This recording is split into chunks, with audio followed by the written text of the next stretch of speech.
very good, pal. Great ball.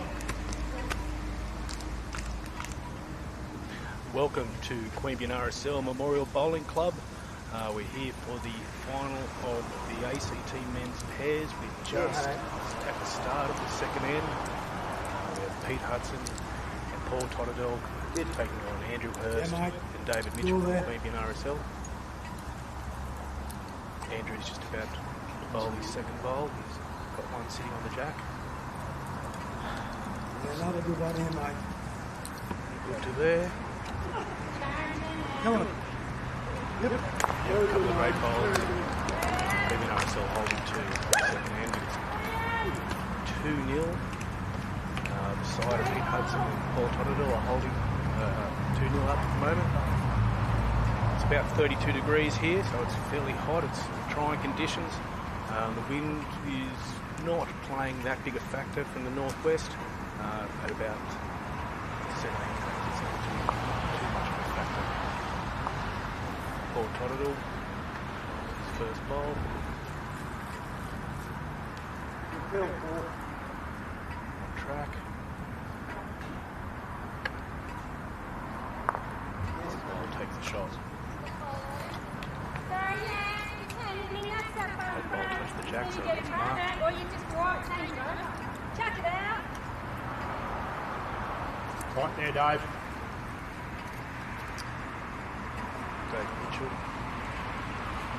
Again, looks to be on track. Good weight. Beautiful weight, mate. Just wide. Oh, Paul good. and Pete can still be holding one. Oh, not bad there. Paul Totterdell plays for Bungendore. You see he's using, or both, Paul and Pete are both using black bowls. David and Andrew, David bowls have got his black speckle. Might change it there, Yeah, mate. mate, you're right.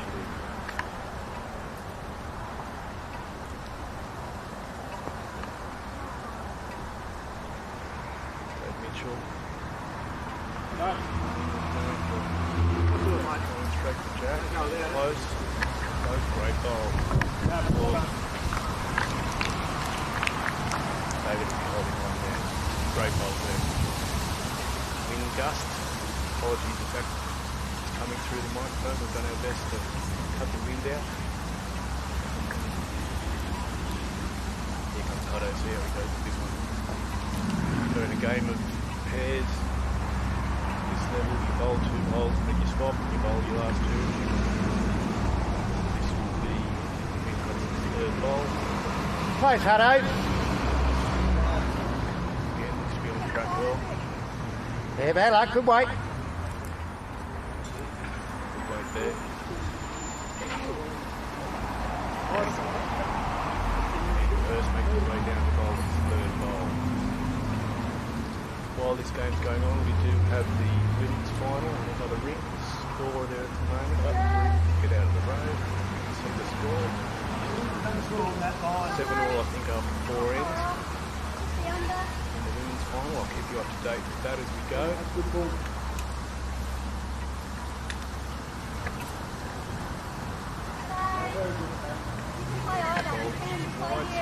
Jack by about a metre. That's very good. Good handy spot for the bowl there. Hutto chasing the bowl up the green.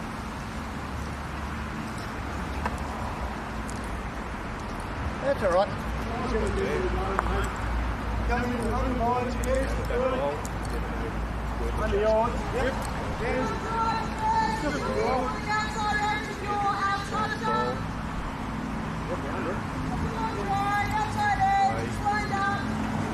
Seems to be well weighted. Just cut the head.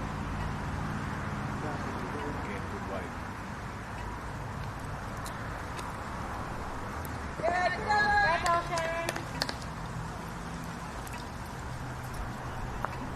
Dave Mitchell's holding one. Paul Totterdell with his third bowl. We are on the second end.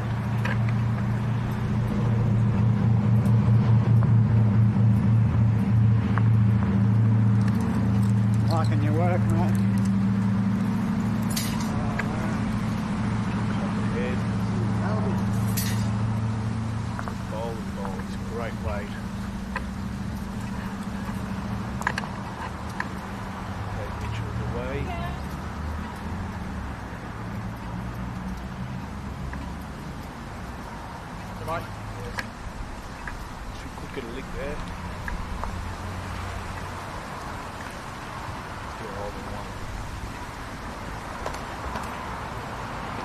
final ball.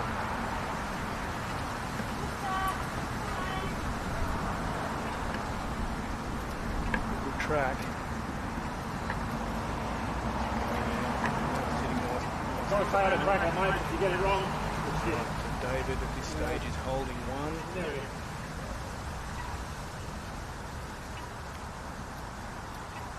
Delivery.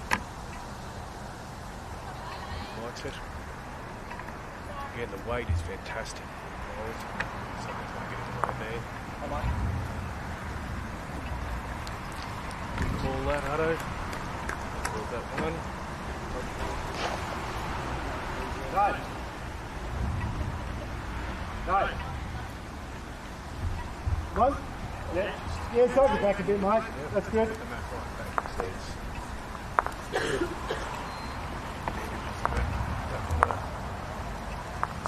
Almost as far back as it could go.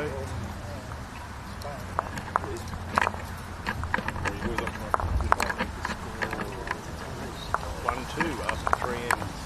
Or 1-2 after 3 ends.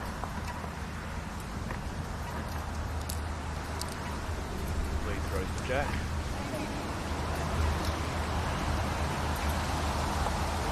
Exactly where he wanted it. Able to move that across onto the line. Here we go again. This is a 21 end game, so there's the score at the end of 21 ends.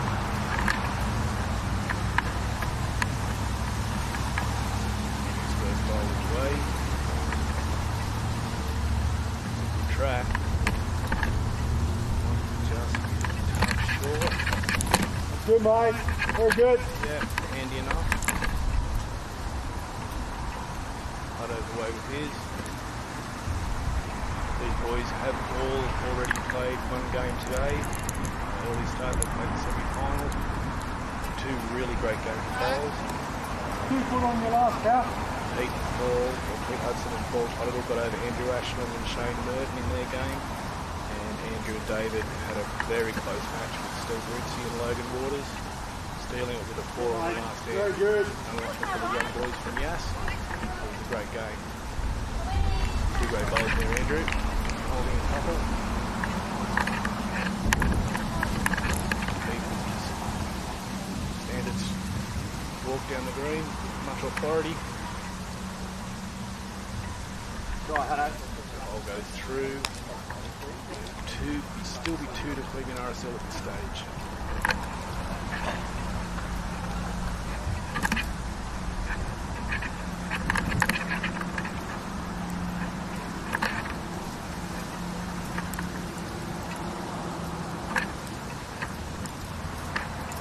I'd like to pick them up third. Thank you very much. First. Speckled black ball. Nice ball in shot. Partner's got 2 balls there that he can help with. So Dave. to them. Bye, mate. That's a good ball.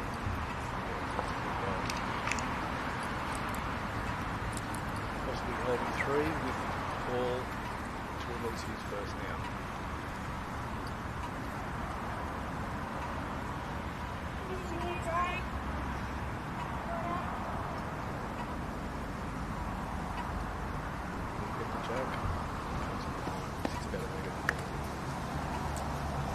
So the Canberra North and Bungendore boys have got all the bowls behind, and Queanbeyan boys have got everything in front at this stage.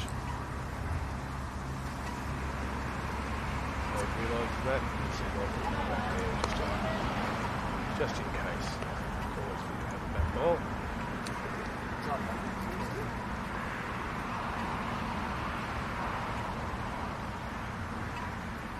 Northern Bungendore.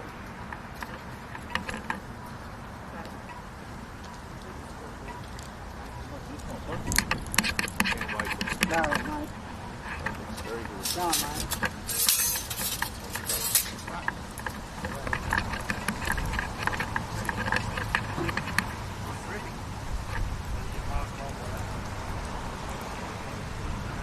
I do believe that Queanbeyan at this stage will probably be holding at least 2.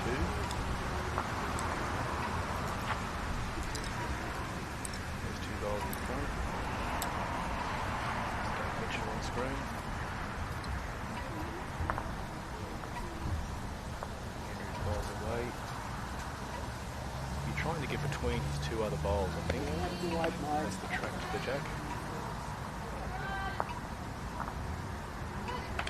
Good. Yeah, I think Jack moving back to that. Terrible. Got a metre behind.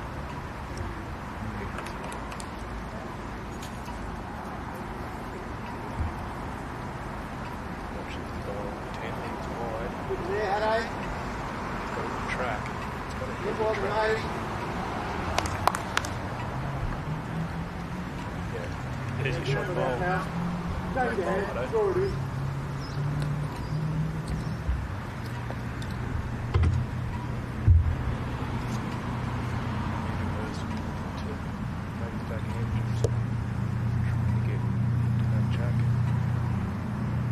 Yeah, do it again, hello.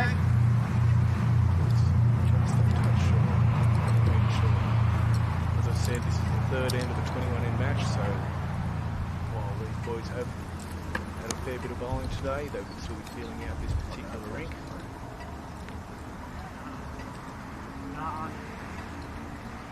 Second ball. He's on the jack, takes it back. Might be holding a pocket for it, and that's why he holds it.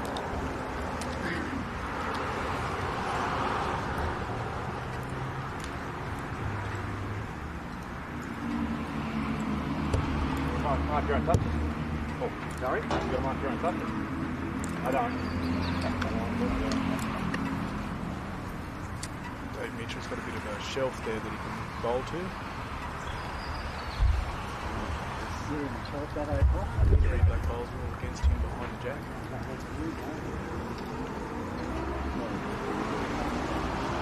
Hello.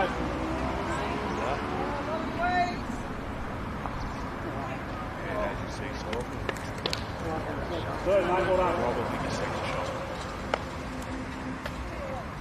So Paul and Peter will be holding one as Paul walks up to the mat. The score in the ladies match is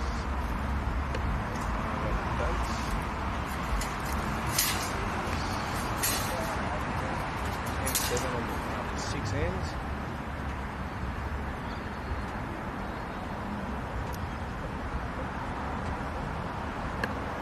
Falls away. Never a good sign when a bowler puts his head down after a ball. But we'll see how it finishes up. Had more, mate. I knew that off the bat. A touch short.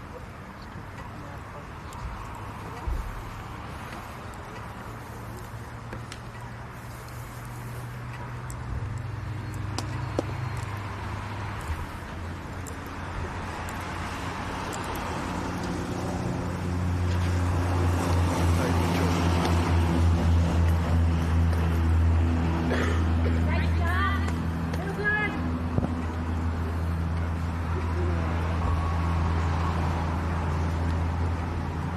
Dave Mitchell's got a well-weighted bowl. He picks that gap just to the right of Jack.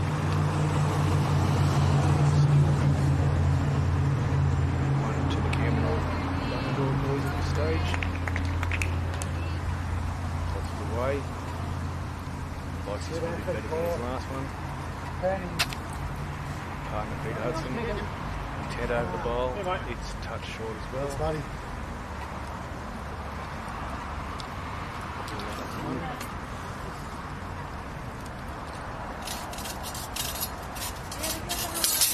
One. And then after 4 ends, Queanbeyan Northland boys lead 4-1 after 4 ends.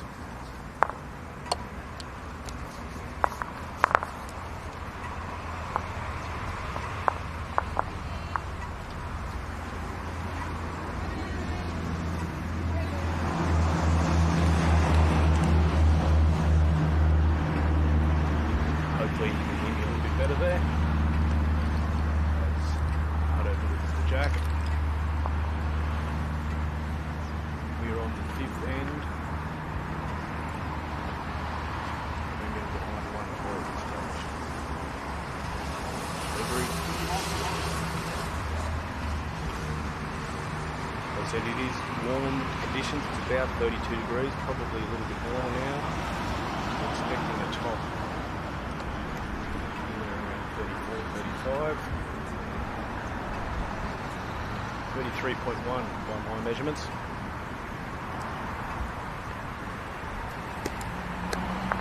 Good one here, pal. Andrew's first bowl. Yeah, fantastic. Well done. His partner likes it.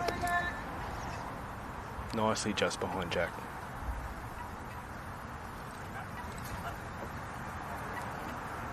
With authority again, Hutto chases his bowl. Heavy touch wide. And finishing a handy distance behind. That Jack can go anywhere. Andrew seems to be on track, touch wide. He'll finish nice and level with that last bowl. Andrew and David holding 2 in the 5th end.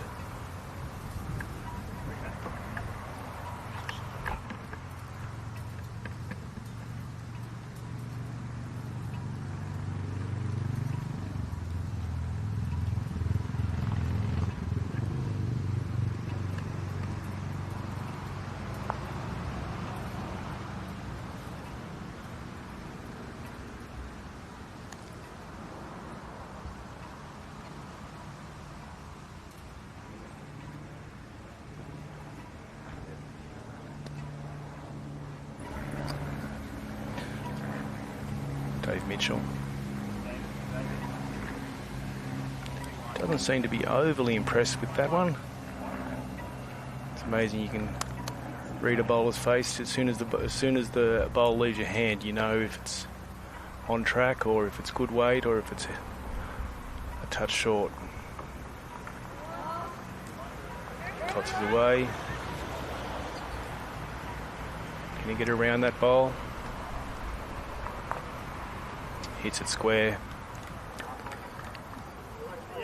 Still be down 1. All right.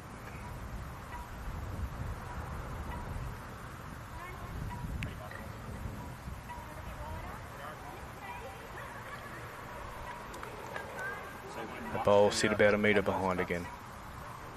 Handy bowl.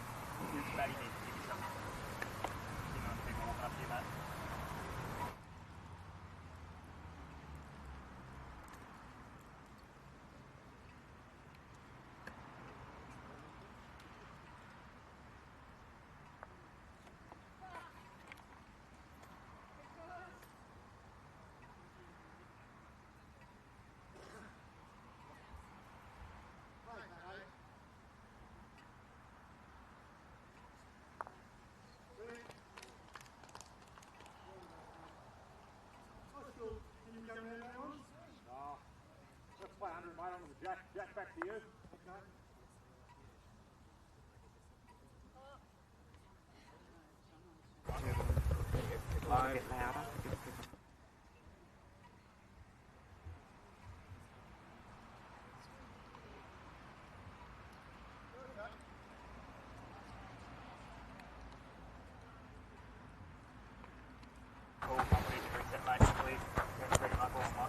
Pete Hudson following his bowl.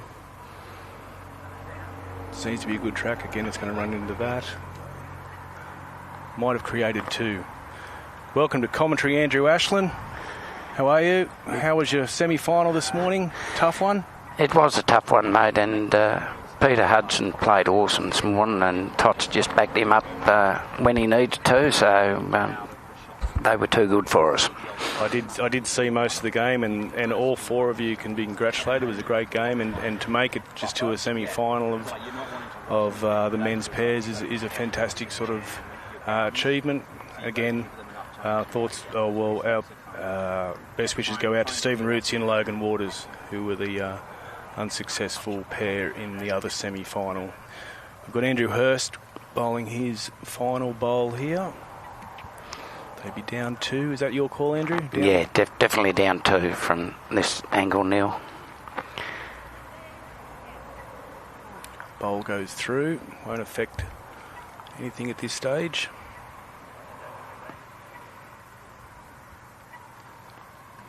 As mentioned, and I'm sure Andrew would back me up on this, it's trying conditions out there, mate, where I think we're up to nearly 33 degrees.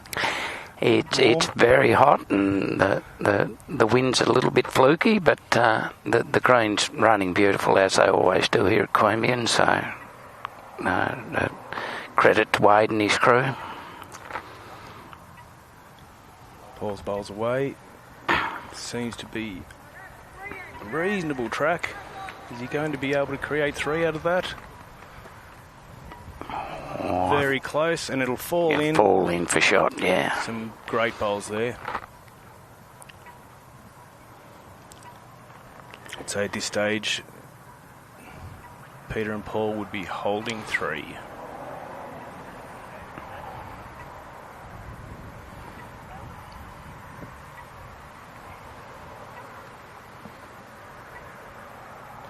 Dave Mitchell playing with a little bit of weight. He'd be looking to move this, wouldn't he, Andrew? Oh, absolutely. You don't want to be 3 down at this stage of the game. That is a cracker, and I think you'll find that has been killed.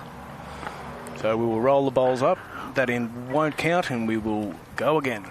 That was a good bowl by Dave under pressure. So he's been bowling very well lately, and Hursty's backing him up lovely. So he did have a nice shelf to bowl into there, and any contact with that shelf and the jack sort of created that sideways movement. So it was a good kill. Down 3 at that stage. Multiples are never good when you're on the bad side of them, are they? No, you don't want to be 3 down and then dropping 3. So then you're chasing all game. Yeah. Absolutely changes the way you have to play.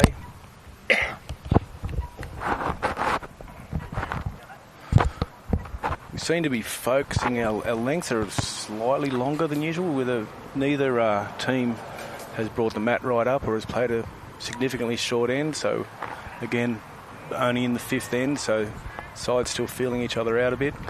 And Peter's bowling the length he played this morning, and he was absolutely awesome this morning. He seems to have gone on to the other hand. He was bowling the backhand side this morning on rink 9, so that's interesting. It is. Again, contact with the jack and a nice position there, a metre behind.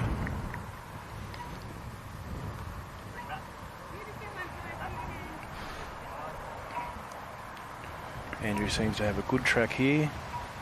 It's a bit heavy. Just running a fraction with that wind behind him going that way.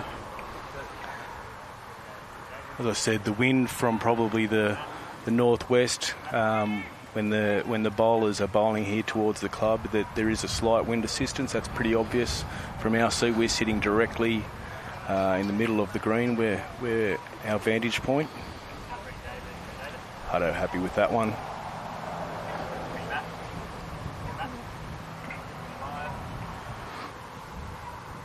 Andrew looks to have a good track here. Is he going to pick a gap?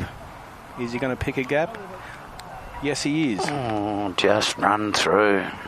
Sometimes gaps can be created when there is no gap. And in the final of the girls over there, that's tightened up a bit. Ruth and Jess are only 1 shot down now after 7 ends, 10-9. So that's tightened up from where it was. Yep. Playing Sharon Steele and Marg Bichetto. On our 5th end, Paul Toddle. Be holding 1.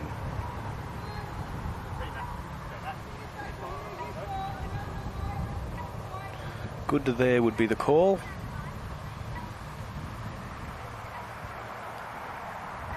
Contact. It's a great bowl. At this early stage of the end, he'd be holding 3. I think we'll see a bit of movement around that. And they're just backing each other up nicely. So as they did this morning. They were both on fire this morning. So.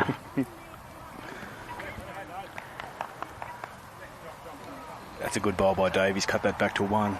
Yeah, Andrew's called it second shot. So.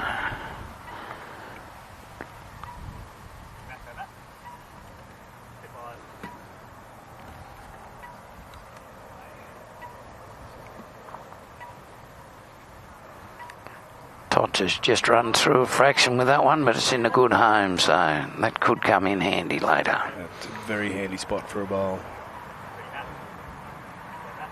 But all players at this stage with that wall blocking their backhand are playing forehand bowls. Dave Mitchell's going to take that jack and say, we'll move you down here. Oh, and I will take the shot. Probably got the shot. I think Hursty's indicated shot. Yeah. Well done, Dave.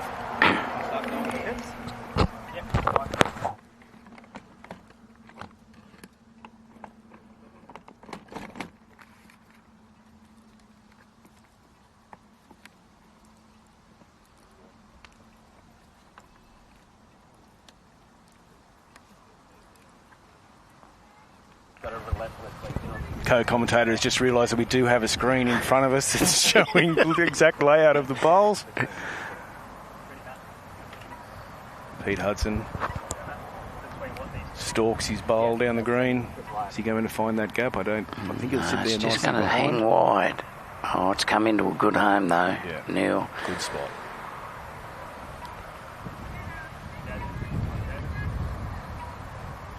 That breeze seems to have picked up a touch. It's definitely stronger than what it was this morning. It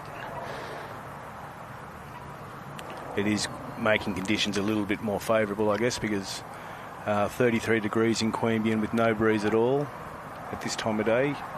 You'd definitely notice that. Andrew's bowl looks to be weighted well. Look at this. Look at this. Great bowl, That's a great Hursty. bowl. That's very, very good. Very good. They'll be holding two, and there's a lot of traffic in front of that jack. Hutto away. He seems to have got a good track there, but there is, as I said, there's a lot of traffic. Is he going to get a... Oh, he picks the gap. Oh, straight through the hole. You don't have to do much wrong or a good bowl can turn out like that and have a minimal effect, but it's still a great bowl, still a great attempt. Can Andrew make this three? He's got similar track to the last bowl, might be a touch shorter. He's under the head this time. That's the head. Be holding two. Skips make their way up.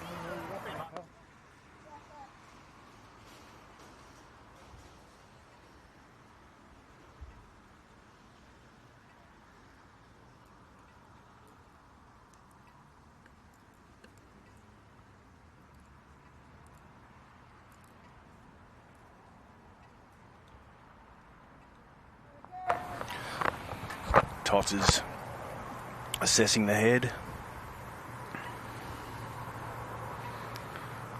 As always, he's a very deliberate bowler. Would you be looking to play a bit of weight here, Andrew? Or Oh, I think so, given Hursty's bowls looks as though it's about jack high, so you could sit through that and Yep. You've got the catcher behind, so everything to gain by reaching the head. That's a great try. I don't think he may have cut one shot out there. I think Andrew Hurst's blue bowl would definitely still be shot. Tough to call a second from this angle. It is tough, and I don't think Paul could have played that much better than what he did, and he was just unlucky not to get a result. That's bowls, as they say. They certainly do, and it certainly is.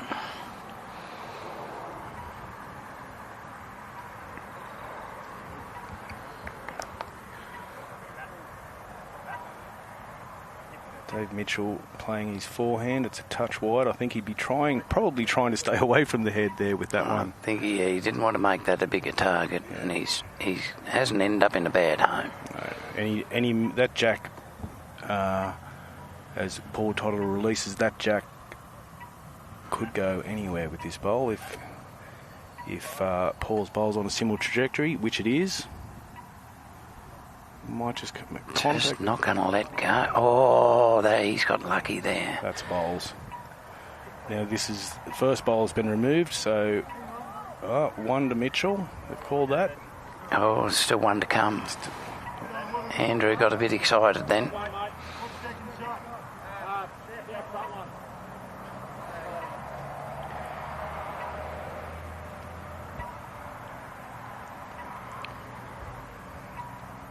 So we're confident they're holding one now that we've seen that bowl was quickly to be removed. And again, I don't think Dave wanted much to do with that head. Hutto's called one. And that gets us to the end of the fifth end. They stand fair in front of the scoreboard, but it should be 2-4.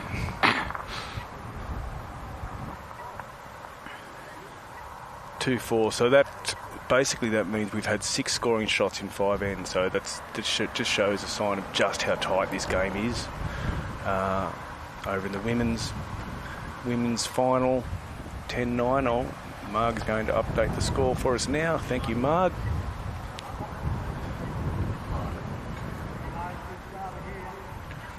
I'd say after 8 ends, it'd be all tied up at 10 from the... No, 12-10. 12-10, that'd be Jess and Ruth in front, I think. Jess and Ruth in front, yes, by 2. And they're going for another short end, shortish end.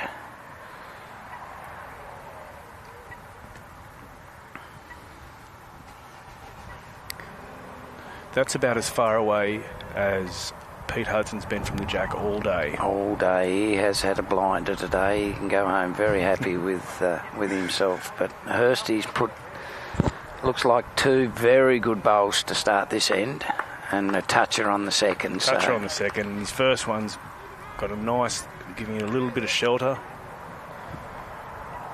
Hutto's looking around trying to find a line. He'll be trying to bowl in on to Andrew Hurst's back bowl there. That's going to cut the head. It's going to be second shot though, so that's not a bad result. Good result.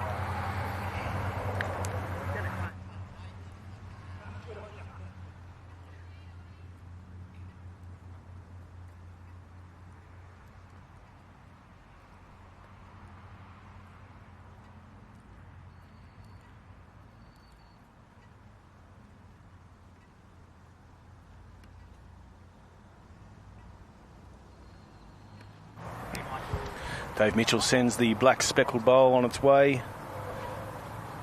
It's a wider line. Again, really good weight. Sitting nicely behind Jack. And it's ended up in a good home. It's sort of on the line, a couple of feet behind. Yep.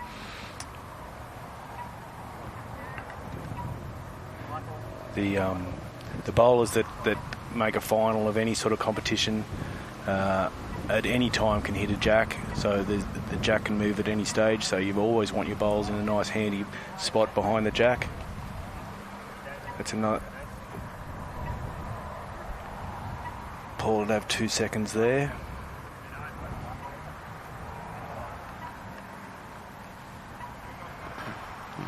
Dave seems to have played a good weight here, but he might be a touch wide. He might come in for a second. Oh, that's a great bowl. That's a very good bowl. Just perfect line. Jack high, second shot. Has made a little bit of a target, but... Let's see if Paul can hit that. He wouldn't. I don't think he'd be playing for too much weight at this stage. He'd just be trying to rest on that wall that's been created behind the jack.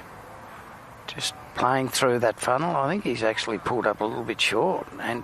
Just cut slightly. Didn't quite reach the head, but not a bad attempt. We have seen across the semi-finals of the men's this morning and then the ladies in the men's final this afternoon, we have seen some tremendous bowls. Some very, very tight heads. And I don't think the remainder of this men's final will be any different to that. And I think they'll be glad of that little bit of a breeze, giving a bit of relief from that. It was very hot and humid this morning. Yeah. What's Andrew done here? Hursty's on a good low. He's a bit heavy, but picked that gap. But he's got. There are 2 catches there behind. So Hutto would be. I don't think he'd be putting too much weight on this one. He'd be trying to draw straight to Jack. If that Jack comes back not the result that he'd be after, so I'm sure he'd be playing just a nice jack weight delivery. Could prove me totally wrong here, by the way, too. But that would be the optimum shot for sure. But he does get a bit fidgety, Pete. So So he's somewhat animated. he can be. He's It's a good track. one of nature's gentlemen, Peter Hudson. So he's. I think he is probably given the QRSL side three there. It certainly looks 3 from this angle. And it's a nice little target to bowl into with Hursty's last bowl.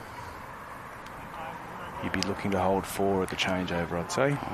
And Pete's still got one to come, of course. But That's a very well sheltered jack at this stage, with QRSL holding 4. Hutto won't have Pete's played weight. he won't have a bar of that. We'll see what happens here. Touch wide. QRSL still holding 4.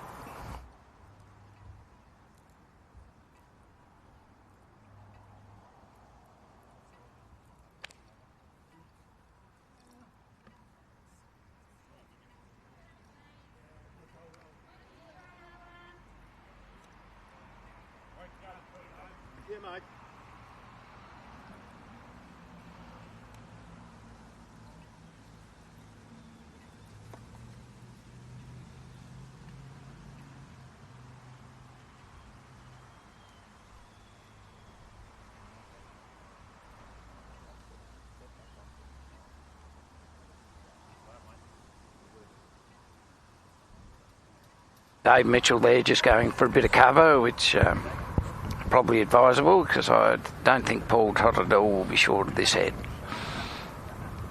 He's certainly got a target there of Queanbeyan RSL bowls. They'll be holding 4 at the moment. He doesn't miss very much when it's just a jack. He's got a hit, and he's got 4 bowls to target here. So you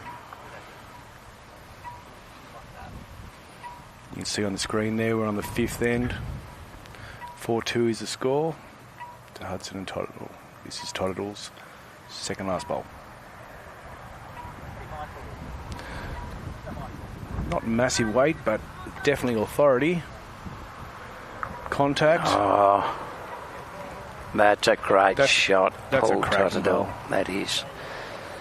I think he's got the optimum result. From here, it looks like he may be shot. It's very close, and again, that angle can't tell totally, but it's definitely gone from either 4 down to 1 up or 1 down. So either way, that's a really effective bowl. That's an awesome result. I'm sure he'd be thrilled with that, as is Peter. Dave Mitchell and Andrew Hurst just assessing their moves from here. They'd be looking to bowl into. That's a great bowl. Certainly. You've nearly. The play is to hit Paul Totterdell's bowls clean, but that's a tough bowl. I'm not sure the angle's right to get the outside bowl and get a result. So, no. Again, another piece of cover there for Dave, sitting nicely in behind. Maybe from the Tots sort of relaxed little stroll down the green here, can we assume that he might be holding 1? I can think he's holding 1, and I don't think he'll be really strong with this. So he's actually declared the head. Yeah. So he's got the shot and declared that. Good play.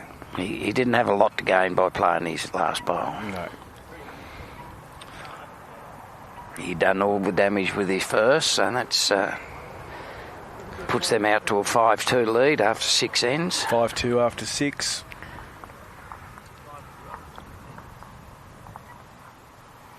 $12-10 after 8.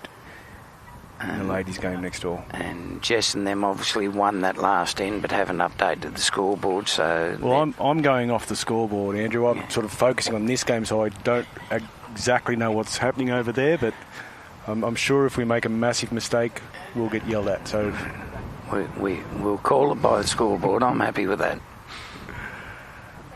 Hutto's away. He's got great shape on his bowls. Has had all day. And this is good weight again. Coming in nicely. Yeah. Yet another toucher. He has had a day to remember. That has what he has been doing most of the deliveries today. And Andrew Hurst will be hunting him down as much as he has all game so far. Touch short here. He's just pulled up a couple of feet short, maybe 18 inches, but that's a good reply.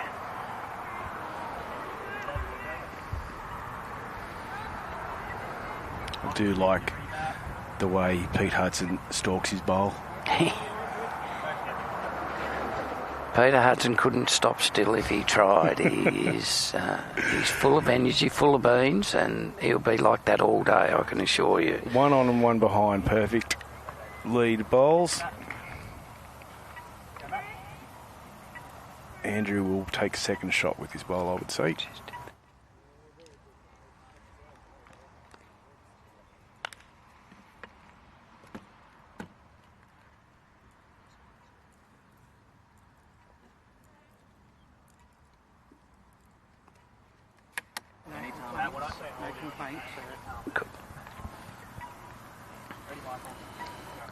All right, Paul is holding one at this stage. Thanks to that great opening bowl by Pete Hudson. And Andrew's got 2 good seconds, so Dave and Andrew got a little bit going for them, and Paul's pulled up short. Might block a hand there, that bowl, yeah. It looks like Dave Mitchell's flicked over to his backhand for this one. There's 2 blockers there. He's give this a chance. Oh, just run through. Straight through. Good back ball.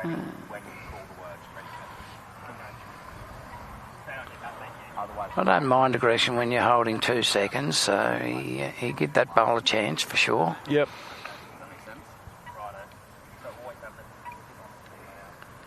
Paul's got one there matching him at the back. They're there for later. Dave will make an adjustment here. He might still play with a bit of weight. I think he's going to hang wide, but Paul was quick to react to that weighted bowl and make sure he had cover, so he's certainly on the ball tactically. Yeah.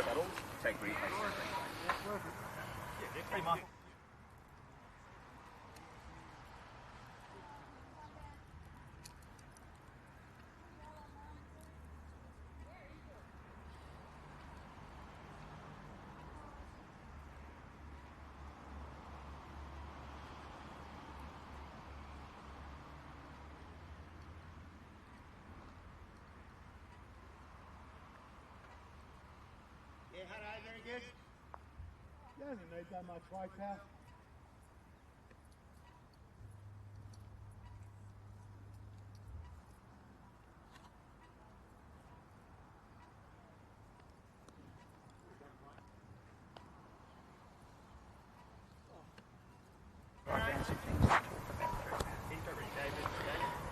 Andrew Hurst just run through, but give your bowl a chance, which we like to see. So. Coming up in the next few minutes, we'll have a interview with the president of Bowls ACT, Di, standing by here at the moment. We'll just wait till the end of this end, the 6th. Andrew's bowl, he'd be down 1. Has he got the weight? He's got the weight. I just don't think he's quite got the line. Just running a tad narrow. So Peter would still be holding with his toucher. Yep.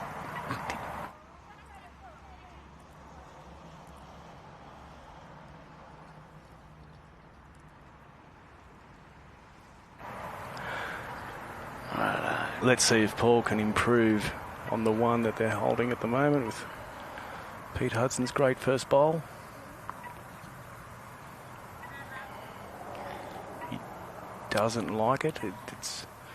He just got slightly overbalanced on his delivery then, so he's going to end up in a pretty good home. I wish I had every bowl that I didn't like that in that good a spot. That's awesome, about 18 inches behind. Probably third shot, so for one he wasn't happy with, that's a great bowl. Not quite the direction on that one. Again, the weight was definitely perfect.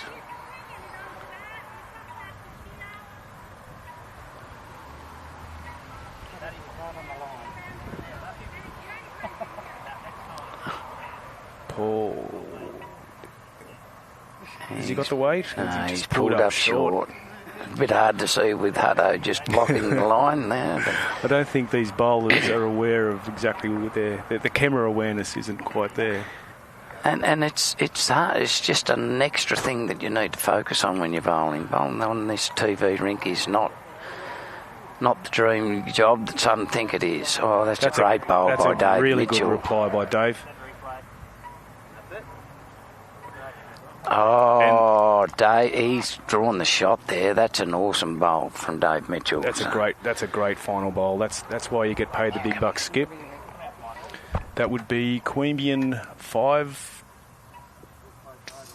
Queanbeyan 3, I think Canberra North 5. 3-5 after 6.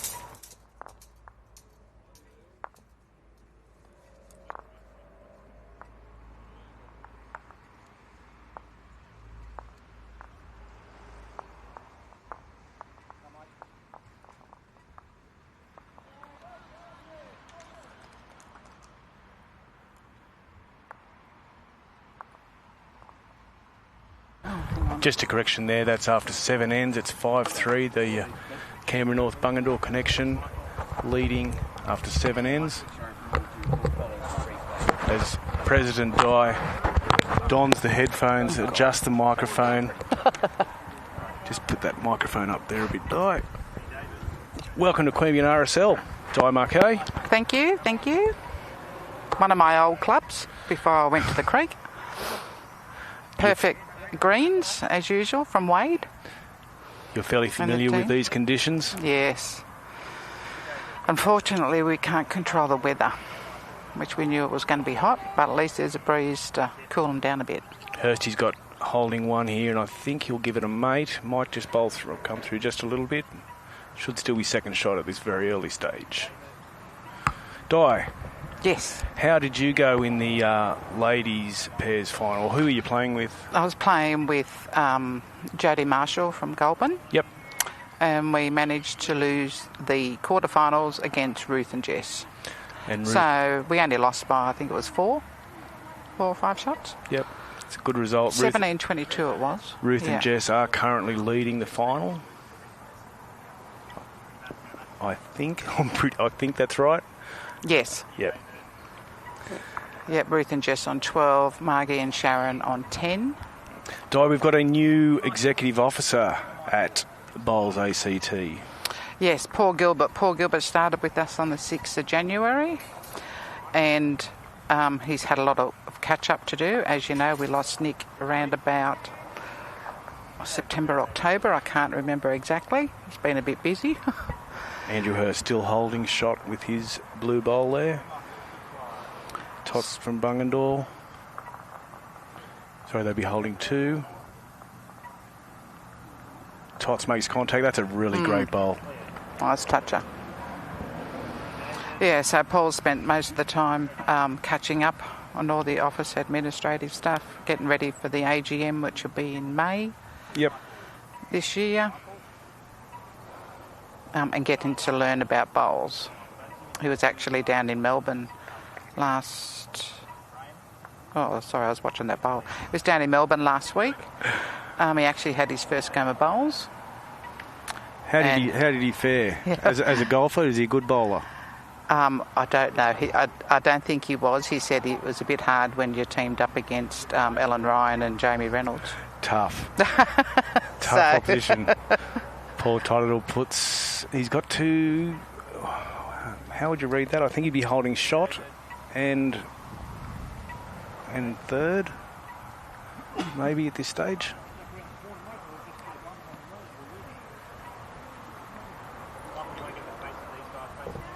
What are your highlights of the last 12 months for ACT bowls? Oh, highlights. I Our don't mean to highlights. put you on the spot. Yeah, our highlight would have been our award from the ACT Sport and Rec, which was the Minister's Award for Innovation, which was actually nominated by Nick when he was in office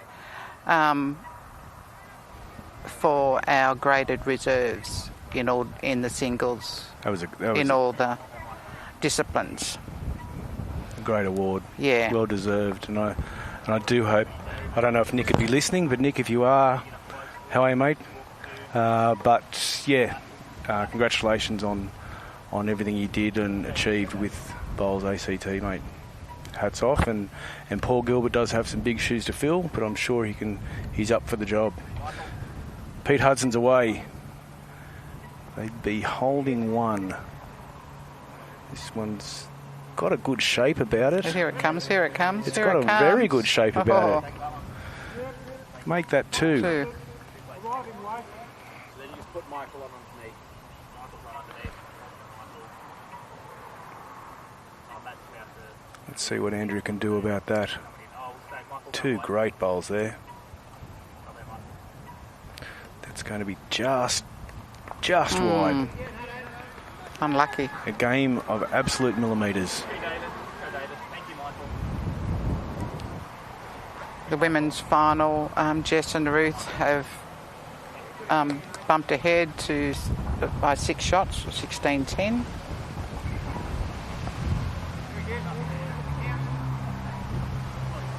Hutto's put another one in there. I don't think it'd make third shot. Again, it's difficult to tell from that angle, but it's a chance. It'd be 2 and a measure at this stage. Dave Mitchell behind 3-5 on the scoreboard after 7 ends.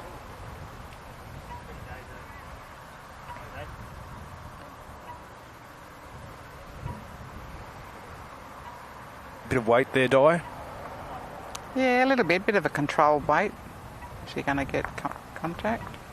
It's a very cluttered little head there at the moment, but Still holding. I think he'd be holding 2, maybe 3. Could be 3.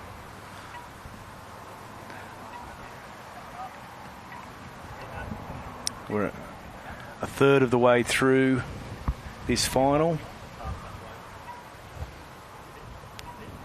Generally, the games take sort of 3.5 to 4 hours to complete, so there's plenty of bowls left in this one. I wish my game had been like that. Unfortunately, mine was 5. I won't 5.5. I'm just lucky that you haven't asked me how I went, Di. Do you want to tell us? No, I don't. I'm sure David Pruss would be sitting in the clubhouse there laughing at the moment. I'm surprised. Sorry, Chucky would be sitting in the. I did look, but I just can't remember all the scores. I'll tell you. After 6 ends, the game was over. We were down 20 zip. Oh. Okay. We made it slightly competitive from that stage on, but the damage had been done. Good experience, though. Again, a controlled weighted shot by Mitchell. Bowling into that very scattered What's head. he done here? Jack has gone back. And it looks like they're holding shot now. Yep. Andrew Hurst did have that back blue bowl, and that would be shot. You can see that on replay coming in. Contact, Jack movement.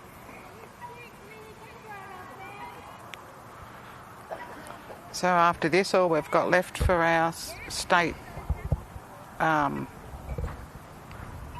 events are the state singles in May. The state singles in May, was that? Yes. So that's our last state event until we get to the mixed pairs. Good old mixed pairs. Yeah, fun event though. I enjoyed the mixed pairs last year, Di. Yes. You got runner-up in the graded, didn't you? We won. Oh, you won the graded. We won the graded. Yeah, sorry. Played. I was trying to remember the presentation. Played Jeff Dean in the final. Absolute treacherous conditions. Yes, that's right. It was too. It was raining. We nearly going to call the game off, but let's get back to the game here because Paul Toddle has put this one in. He'll be playing weight, contact. It doesn't affect the shot bowl. I don't think that'll be 1 to Queanbeyan RSL, and they'll lead. They're behind, 4-5 after 8 ends.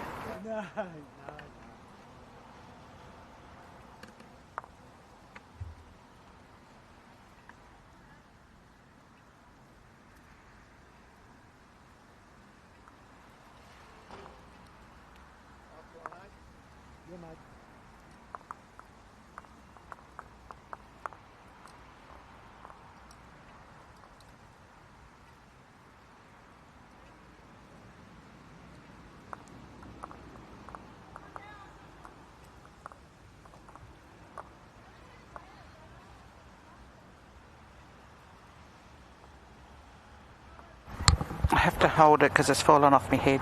All right, we're just starting the 8th end.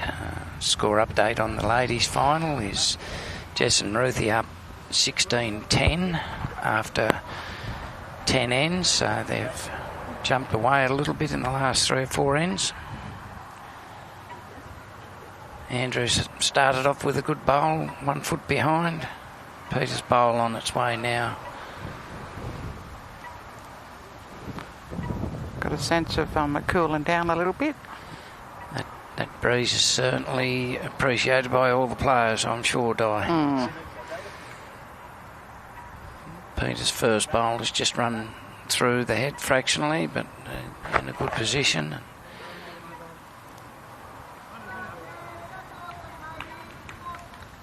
So Andrew started off with 2 tidy bowls on this end. 1 in front, 1 behind.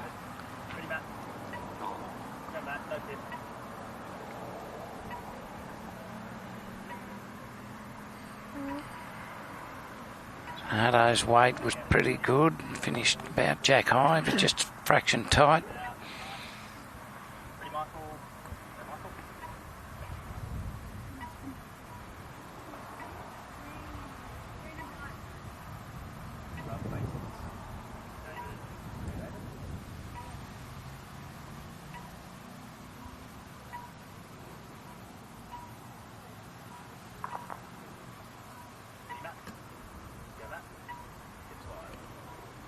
Great shot in the other ring that unfortunately you can't see.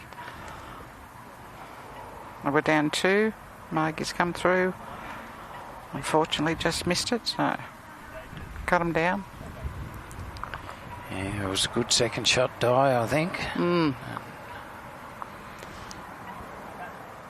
Dave Mitchell's first bowl was probably pulled up 2 feet short, but on a very tidy line, right on the line. Tots is close to... it's a very good short, second. Yeah. Very good second.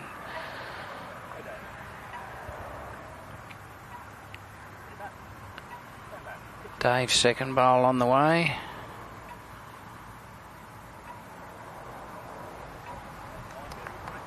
Oh, just run through fractionally, but that's not a bad spot either. So they're... even despite the little bit of wind, they're all 4 bowling some exceptional bowls, which you'd love to see in a final. And I heard one of the semi-finals was quite a cracker. But typical, normally those ones quite often the finals game. Yeah, that was... the Yass boys were leading by 3 shots playing the last end, and Hursty and Dave picked up a 4 to go through by 1 shot, so... Heartbreak for the Yass boys, but I'm sure the Queanbeyan RSL boys were ecstatic. Yeah.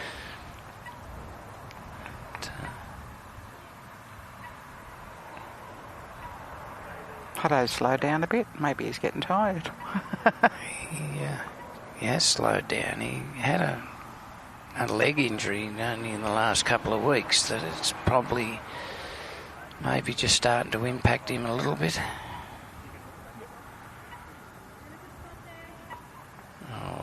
Another good bowl by Andrew, but that's it's hard to see from this angle, but might have put him in for shot. It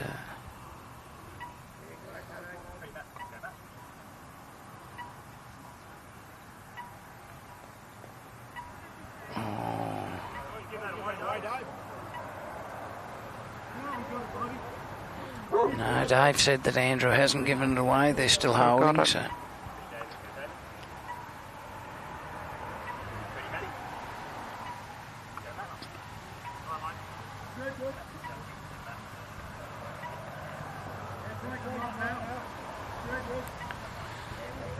Oh, and he split that stack of 4 bowls. He couldn't have put that bowl any better if he just walked down there and placed it.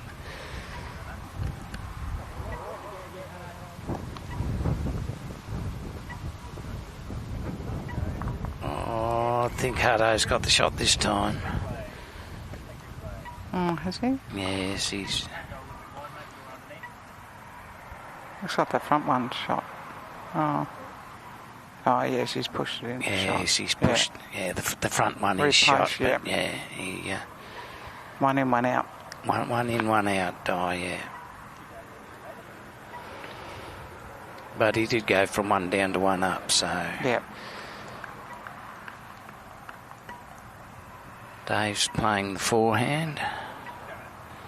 Just looking to promote Andrew's bowl. And just run through fractionally.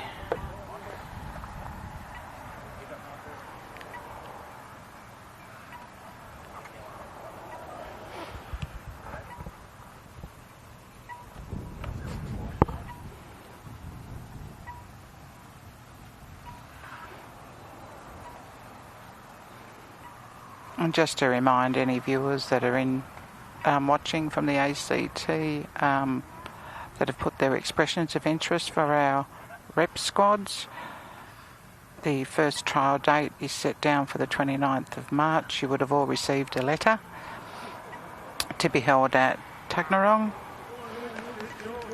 So the rep committee's been working fairly hard trying to get all this stuff done early so we can get our team sorted and into full-on training mode, ready for Nationals in November. Yes, going back to my home state for the first time in quite a few years, which will be lovely, but be exciting to play in the new Devonport complex, which is moved from the centre of the town out to Sprayton. They've got 3 very good grass greens and 1 fully enclosed indoor. So they've got 1 indoor, 3 grass. 1 indoor and 3 grass. So that'll be interesting.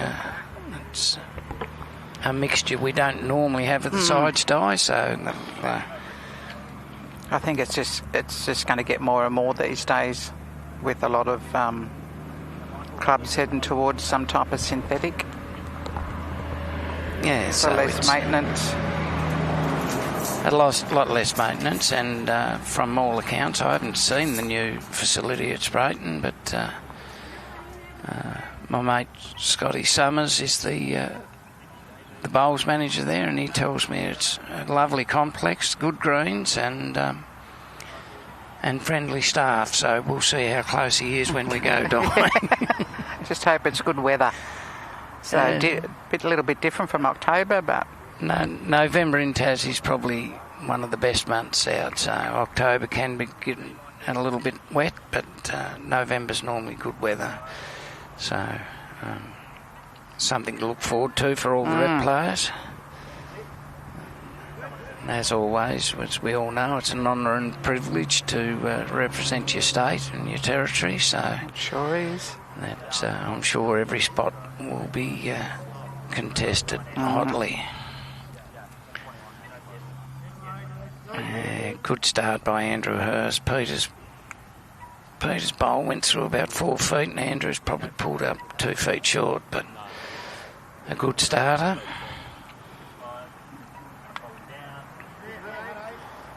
Hutto's bowl looks like it's tracking pretty well, and he's drawn the shot.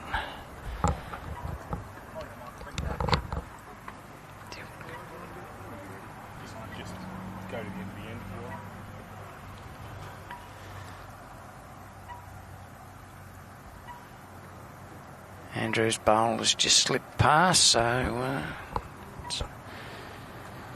It's not immediately apparent. The two bowls, one 2 feet short, one 2 feet behind. It's hard to see quite who has that shot. I think Hutto's got the shot, I'd say, from this angle.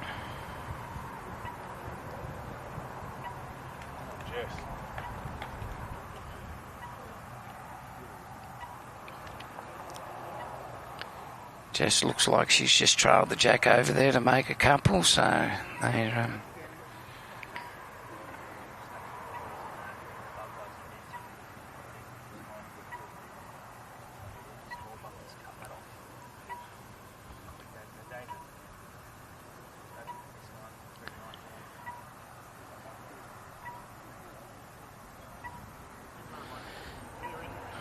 Dave Mitchell's, yes. Andrew's called him, is in, so that's the shot for sure, I'd suggest. Maybe. Just looking at it from the jack. Andrew called it shot, so okay. He's normally a pretty good judge, so... Tots has played a better bowl here. That's definitely the shot.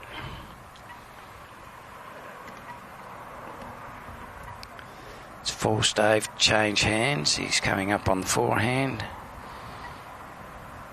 Weight's looking pretty good. He looks to be on a tidy line too, Di. And he's picked up the jack. But probably still one down, I'd suggest. It looks like Peter's bowl is probably 8 inches short and would be the shot from this angle.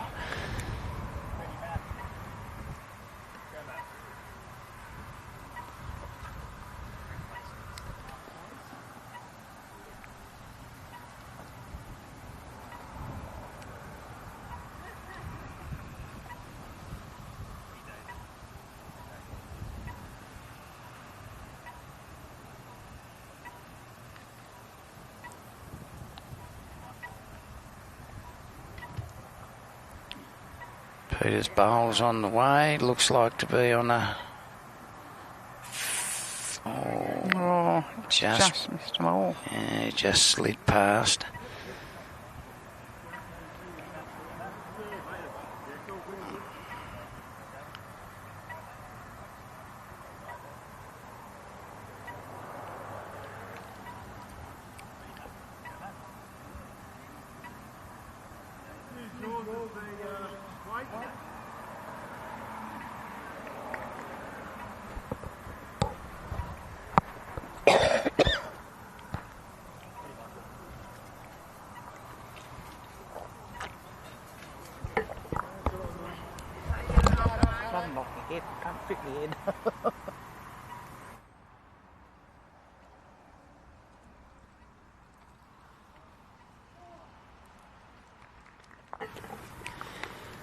Peter following his bowl down. It just looks like it's going to run a fraction short, but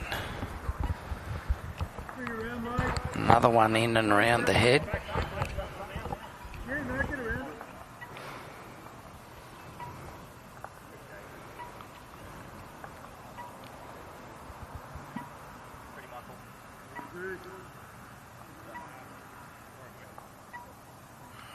Andrew's saying sorry, which is not a good sign when your bowl's 3/4 down. It was just a fraction overweight. His line was pretty tidy. Women's update. Ruth Moore, Jess Hogan, 21-10 against Mike Vichetto and Sharon Steele. Leapt ahead there.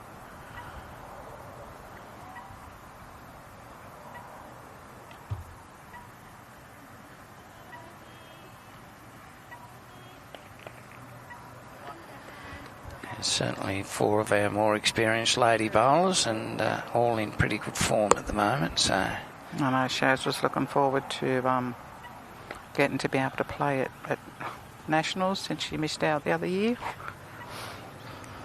due to her injury. Oh, that's right. Yes, you had to get a sub, didn't you?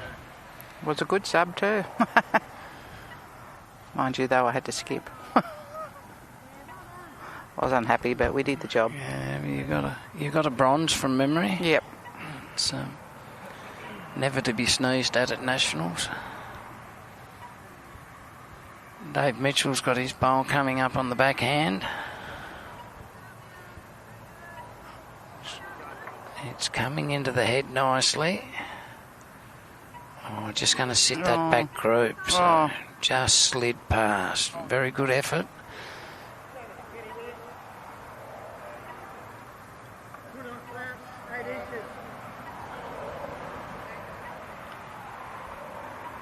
So both bowls with one less. Paul Totdell on the mat now. He's bowling on his forehand. Peter's blocking screen of the bowl coming in on the screen, so you're going to have to watch it live. Oh, very good effort, Paul.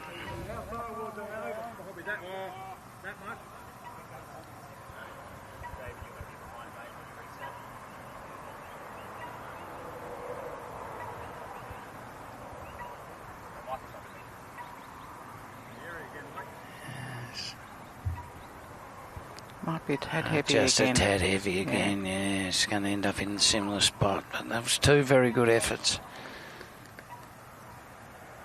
Taken one out. And Peter looks like he's going to put a quick measure on that, so...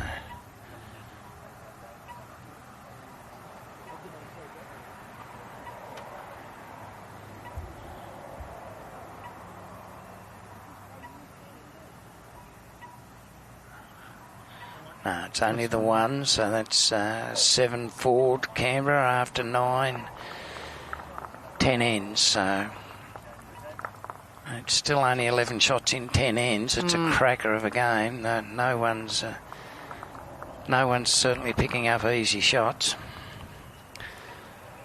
I'll just let Neil slide back in here.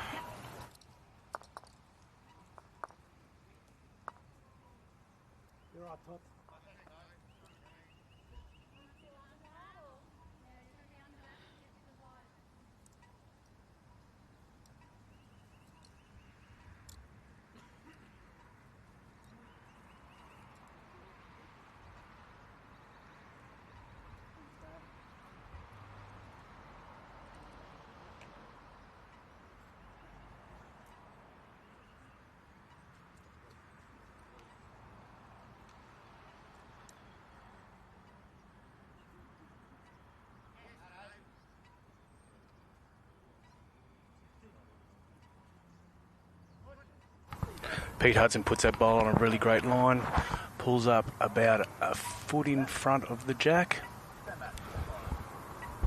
Andrew Hurst. The weight looks good. Just going to cut. It's pulled up short too. A couple of short bowls that are going to prove to be nuisance bowls in the end of towards the end of this end. Hutto's put a bit more on this one. It'll be nicely behind.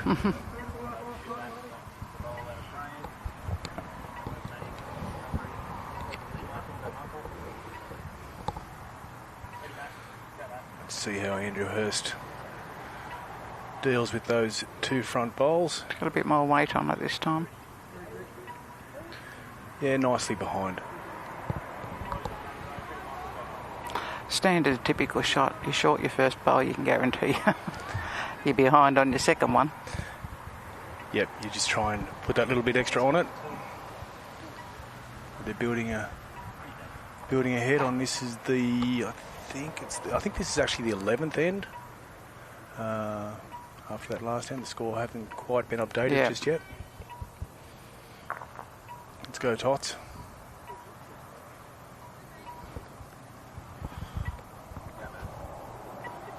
Got a nice weighted shot here. It's going to be short. Speaking of nuisance bowls, that will go close to being in someone's line. Yep. Dave Mitchell says no dramas. I'll just change hands. Good shape in that. Nice bowl. Yeah, and there's your shot bowl there. Really nice bowl sitting just behind.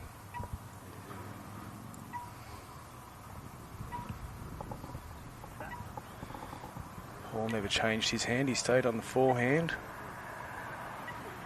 Confident that his bowl wouldn't be in the way. Yeah, but he's gotten under it.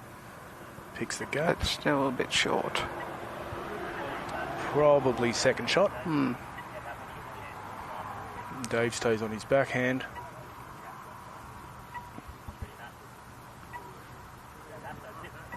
He's got good weight on this one. That same shape.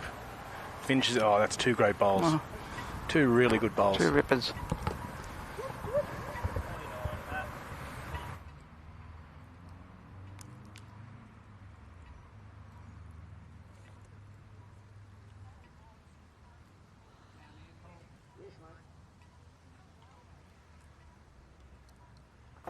Jess and Ruthie seem to have skipped away on the in the women's game, Di. Yep, and they've just had the last end was just killed by Sharon Steele. 21-10 after 12 over there. Peter Hudson here.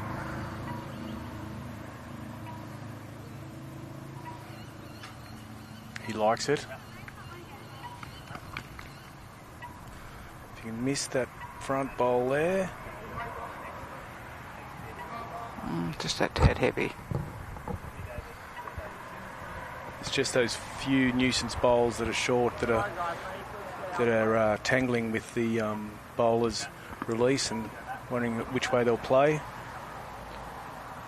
Andrew Hurst has gone the backhand and he'll join his partners two there. That's a shot bowl now. Really good spot to be holding three with that head.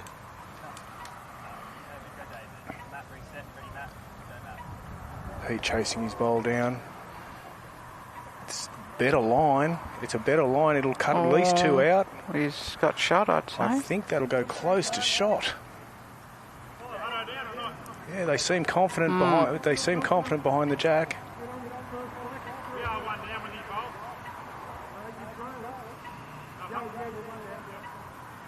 That's been confirmed. Queanbeyan boys are one down. It's never a sound you want to hear a bowler make as the bowl's on its way. You know as soon as you let it go whether it's going to be any good. The very second it leaves your hand, Yes.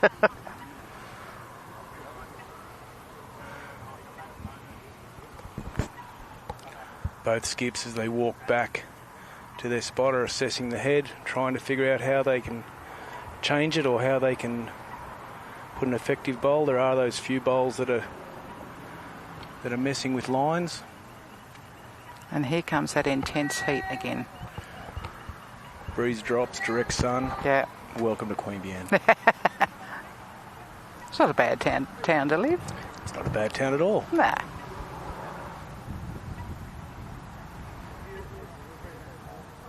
Tots has got a good line on this one. The weight seems nice. He's picked the gap. He'd still be holding one, I think.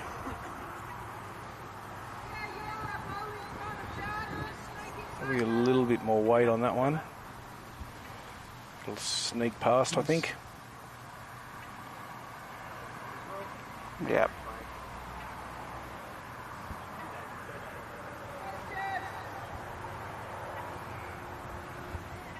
With that weight, he would have been better off going underneath that front black bowl. Yeah. As he's been all day, Tots. No, this one's going to be a little bit short. But it's going to be in the way. Yeah.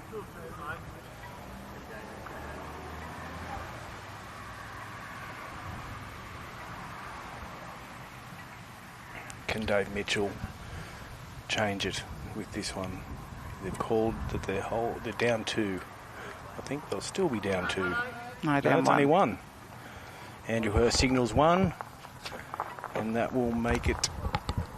We'll just get it confirmed up, but I think that'll be about 8-4 after 11 is my count. We'll get that confirmed on the scoreboard in no time.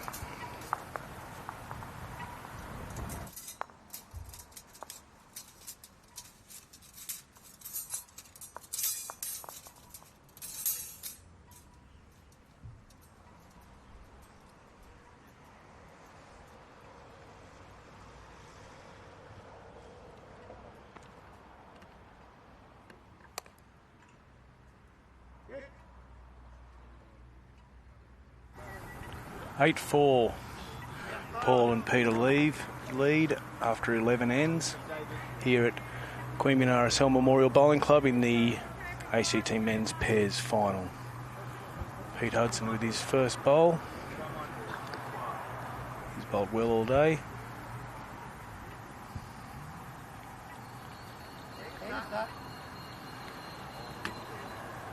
Slightly wide, but it's behind. Andrew Hurst.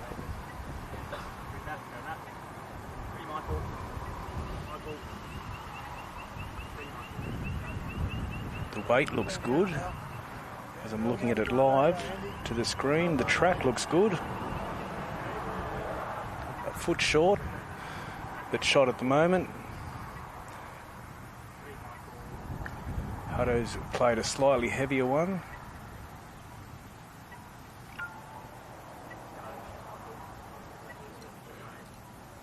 Back bowl.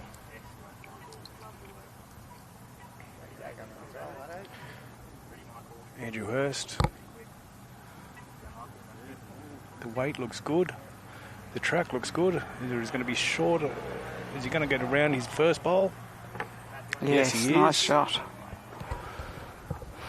Good lead bowls. We'll see if they're there towards the end of the end, but If you're going to be in front, be in their way.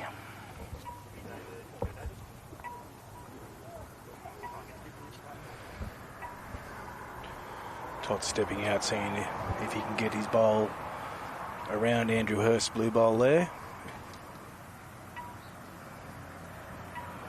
Assessing the head and changing his hand.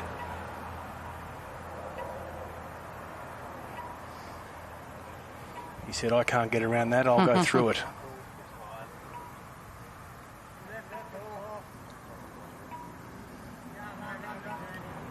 I like the weight, Di. Yep.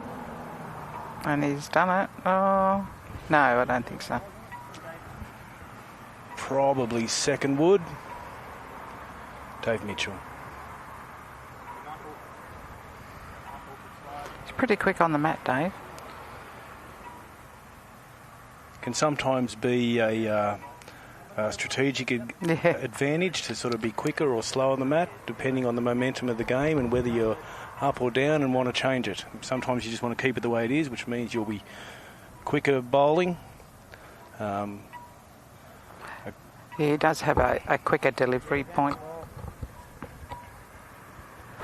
Tots likes the look of this one, I think. What's he going to hit? Oh, He'd be down at least 2 at this Three. stage. You're calling 3, I'm Di? calling 3. The 3 in the front. You're looking live. I was looking at the screen. 3 in front. Okay, now I'll turn around and you're exactly right. It is 3. This will make it 4. Oh no, it's heavy. Gone through.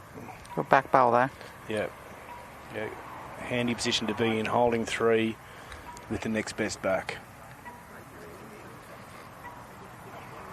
Yeah, they connect that the front bowl of theirs. Jack will move. It's about this stage of the game. We're halfway through. Hurst and Mitchell will be looking to not go any further, any more shots behind. They're 4 behind. It's 8-4 to Hudson and Toddle at the moment. So Andrew Hurst and Dave Mitchell will definitely be looking at that 3 and wanting to capitalise on it. Yeah, well, it's not too bad, actually, is it? That counts out from our end, yeah. Expecting it to be more hostile on this. No, so far. That blue bowl would have a big bullseye on it at the moment, wouldn't it, Di? Yep. He was looking to hit his front bowl onto that. I don't know if he's got the weight to do it though. Just the Oh, weight was probably good. Yeah. It just didn't look like it on the way out. The weight was good. It was just that touch wide. He's And just got to hit that front one. you only have to be a millimetre off in a game of bowls, and you can go from 4 up to 4 Yeah, down. 4 down. Isn't that right, Chucky?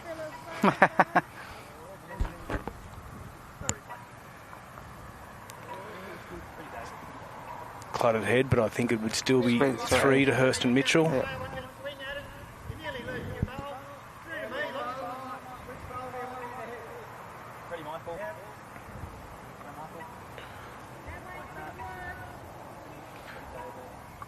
Port Totterell tells Pete where to draw the bullseye. Controlled, weighted shot in. Line looks good. It'll hit something.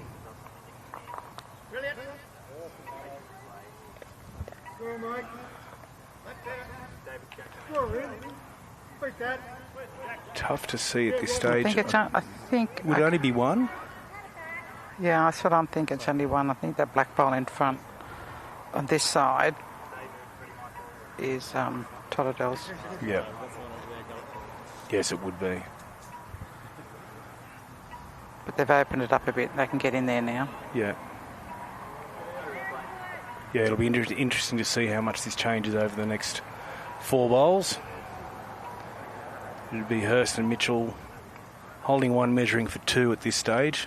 They really need to get these 2. They wouldn't, as I said, they wouldn't want to see that scoreboard creep out any more than that.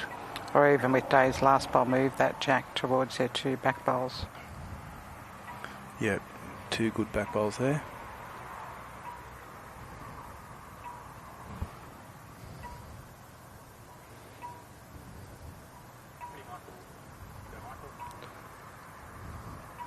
Trajectory is going to predict that it hits something. Get through that gap. Or if anything, he's given a shot away there. Yeah. Andrew Hurst, 2 bowls would at least be first and second shot. They'll be measuring for 3rd at this stage.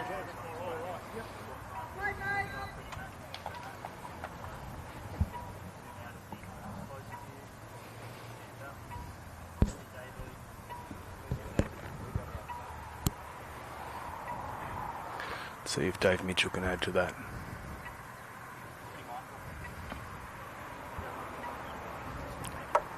Good shape on this bowl.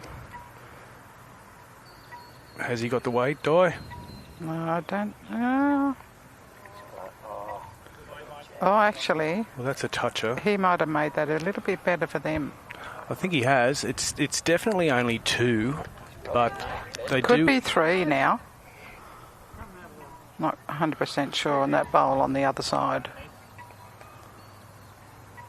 Di and I'll have a little argument over this. Take a wager on this one. No. Definitely 2.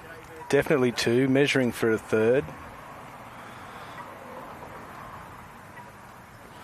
And it is a busy head, and there are a number of bowls in front of Jack. So these last 2 bowls will certainly impact how that looks. And Tots has got the very back covered with 3 of the bowls. Get a bit of weight onto that shot, though, if you tend to back. Are you thinking that he'll play a heavier shot? Yeah. Let's see how Tots plays this one. Depends on which side he's... there's a bit of weight on this. It has got good weight on it. It's going to... He's cleared cracking one. result. Yeah. We'll just have to wait until the dust settles to see how this finishes up, but he certainly moved Well, the 2 shot bowls. He's saying only one. Peter Hutter's only saying one. Yeah. Yeah. 1 down. 1 down. Which one would that make the shot bowl? Well, shot bowl of the blue one, Jack I would High? have thought the blue one was shot. And you said 1 down.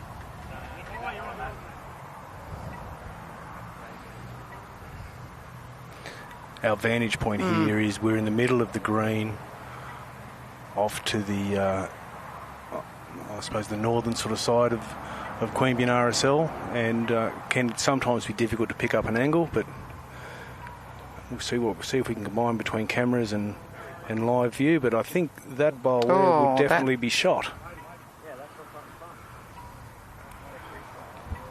You might have brought a couple in, actually. Andrew Hurst goes for the tape.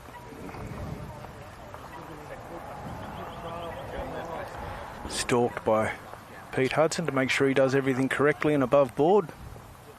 Yeah, so that last bowl was shot bowl. Yep. It'll be 1, I think. One to the Queanbeyan boys. So I was wrong. I would have lost that if I'd have wagered that. Didn't put you under too much pressure, did it? Nah. That'll be A. Hurst and D. Mitchell 5-8 down after 12 ends. You get it.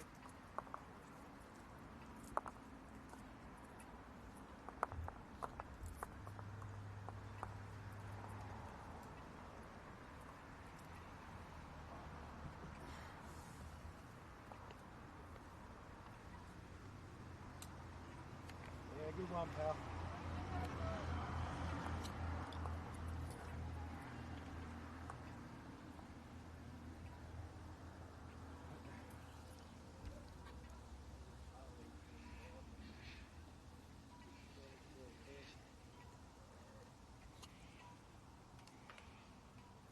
Yeah, great starter, Andy. Awesome, mate. Yeah, very good, pal.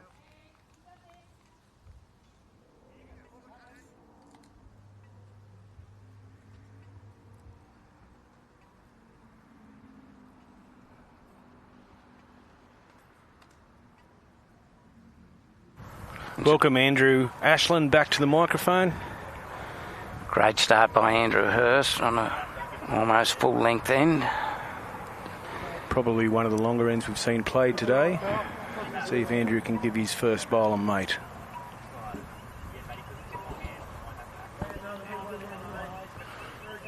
Weight looks good. Shaping in. Touch short. Pull up. Fractionally short, but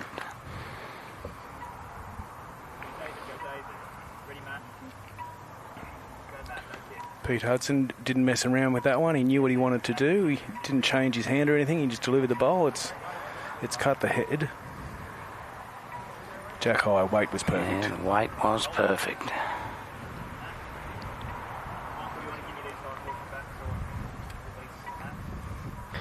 Certainly been a cracker game. Only 12 shots scored on 11 ends, so that just a testament to how tight both teams have been keeping it. Particularly when you consider, Andrew, that throughout the ends, sides have been holding 3 or 4 shots, but then both skips and leads have brought the play back in, and at the end of each end, or all bar one end, it's only been that one shot that's keeping the sides apart. Yeah, so it's certainly a game well befitting of a final. Dave Mitchell, nice little toucher there. Combines with Andrew Hurst 2 bowls, they'd be holding 3. But as we've seen throughout the game, rarely does it stay that way. No. Paul's coming down on the backhand. Which I found a little bit surprising, but Unless he can get a nice little wick. he's got third shot at any rate.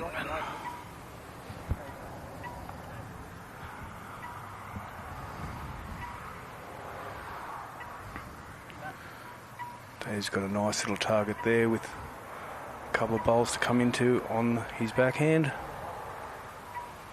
Hope he's got the weight here because it's a good track. Probably a touch short. About a metre short. and probably stopped in a good home though, Neil. That sort of blocks that forehand.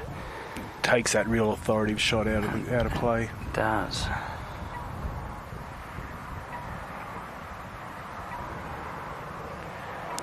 Paul is playing weight.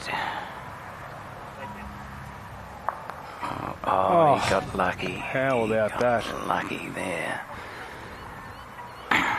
The sort of bowl where you just put your hand up and you say, that's one for the bowls gods. I'm sure he will apologise, but it doesn't change the result. It doesn't? It doesn't have an asterisk next to it on the scoreboard. It just says 1. It does not.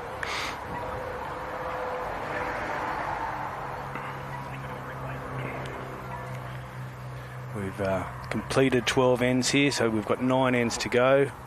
The margin's 3. We've had 13 scoring shots in 12 ends, so it is a very tight game. As Andrew has said, totally befitting of a final. Andrew Hurst.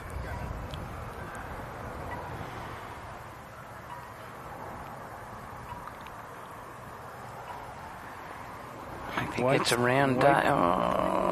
It's Weight's there. good weight. It's another It's another second. Hardo's wasting no time getting his delivery underway. Yeah, he's trying to keep the momentum of the game up. He's played that one well wide. Maybe putting in a nice little back bowl. It has stayed on too. Yeah, handy.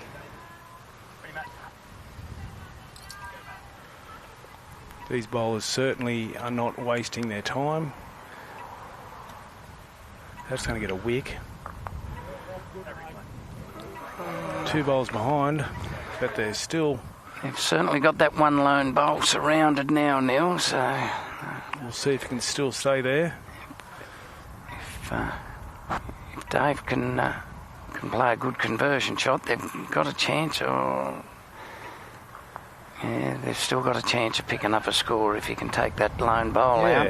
Yeah, it definitely has a target on it at the moment. Either that or I think if the jack moved back, no, they do have 2 behind. Interesting end.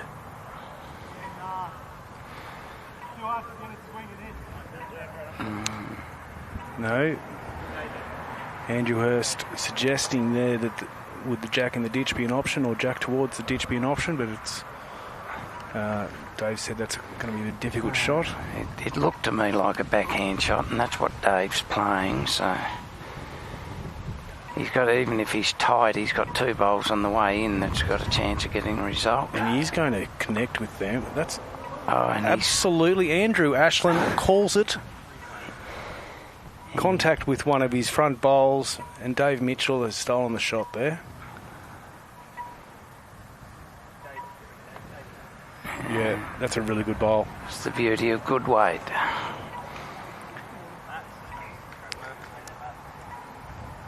It's a good bit of sportsmanship. Paul Totterdell just give Dave a high five for that bowl. So it's certainly something that the ACT players from all the clubs pride themselves on. You quite often see them chatting and talking and throwing or handing each other bowls and congratulating each other on good shots. It's really good to see.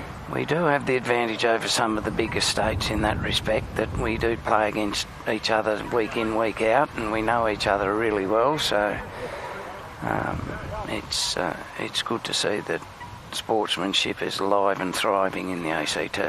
Definitely. Dave's on his way in. He's trying to do it again, I think. I think he's trying to play a bit weight and move one of these front bowls. Squeezes through. Squeezed through. It's hard to tell on the... I can feel a tape measure coming out here. Yes. I think they'll take 1. Oh, they've definitely got 1, definitely, but that's sort of squeezed into the conversation for second. Yeah.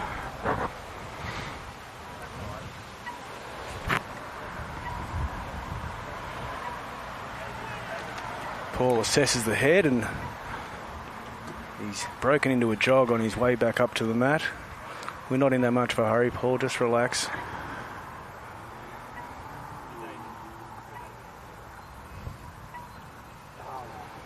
What do you think he'd be trying to achieve here? Oh, I think it's going to be a timid draw, I would think, because the Queanbeyan and Narisol boys have just got too many bowls around that head. So yeah. It is a draw on the forehand. It's got its shape. If it's, I think there's just too many bowls in the way, and that's not going to be a good result. No. At least 2 now. It'll only be our second end where there's been more than 1 shot. Hursty calls 2.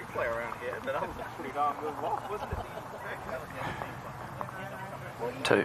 Two. Yeah, definitely 2. So that's tightened it up. That's 7-8 after 13 ends now. So 7-8 after 13 ends. We expected nothing less of this final. 8 ends to go. And looks like Mark and Sharon have picked up a couple of shots over there, and they're now trailing 14-21 after 14 ends. But they've certainly picked up 4 shots in the last couple. Speaking of teamsmanship and players who know their games well. If we look at those 4 lady bowlers, Mark Bichetto, Jess Hogan, Ruth Moore and Sharon Steele, they're 4 accomplished ACT bowlers, and each one, whether the teammates or playing against each other today, would know each other's games inside out. Oh, absolutely. I mean, Jess is one of the youngest ones, but Jess has been around the bowl scene for a good 10 years. Oh, she was a good junior, so she'd been around for a while. So although still young, she's quite experienced as a bowler. Yeah. And they're certainly 4 of the top lady bowlers in the ACT. Most definitely. Hursty puts one just behind Jack high, about a foot off. So it's currently shot at the moment. Peter's on the way down on the backhand.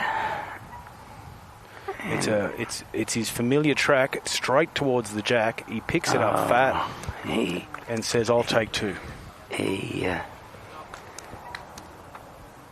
Or I'll hold 2. He's going to go home with sore hands from all the 5 high fives he's been receiving today, because he actually has had the bowl on a string today. So. Need any more drink? I'm going in for a refill. Yes, please.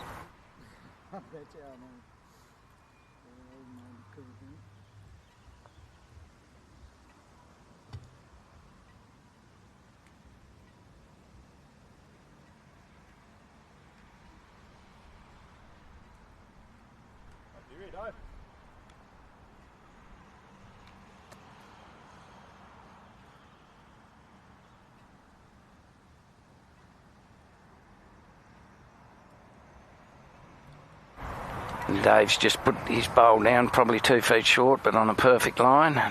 Paul's lining up on the forehand. Holding 1.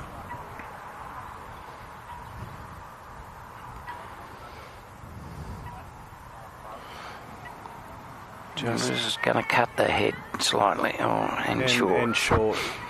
Probably not his best bowl of the day. Light and tight is never a good combination, Neil, so... Have you been watching me bowl, Muncher? Had a couple that way myself this morning, Neil, so we won't talk about that. Runs into one of those front bowls. The weight was there. I think the weight was exceptional had he not hit.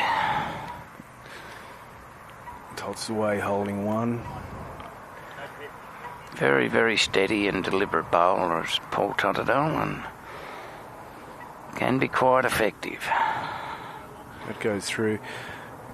One thing I've noticed with Tots, when he bowls, he does wear a sort of wide-brimmed hat, and if the head goes down and he scrapes the green in front of the mat, it usually means he's not overly impressed with that particular bowl. No, he's pretty easy to read, as we all can be at times. Definitely. Definitely. So I know some of the things that I say as soon as the bowl gets released, people have absolutely no question about how I feel about a particular bowl. You tend to know when you've got a bit of feel for the green, whether you're in the area or not. Here's Andrew Hurst. He's coming on the backhand. It's deliberate. Looks to be on a fairly good line. It's going to arrive. And not a bad weight. Look at that. Oh, he's touched the Jack and just run through. Shows it no change to the one held by the Canberra North connection, but it is a toucher. It's hitting there. Was that bowl marked? Do you think? I don't think it was. Keep an eye on that one, Muncher. We'll see what happens to that.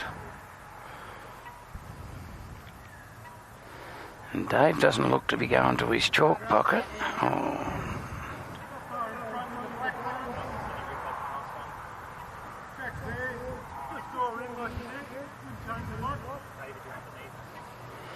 Hopefully that won't come into play. No, he's calling for a backhand draw, and of course the rules are it should be marked before the next bowl's delivered unless you indicated that it is a toucher, which I don't believe did happen, so by the rules of the bowls it can't be marked now. Too late. Too late, so...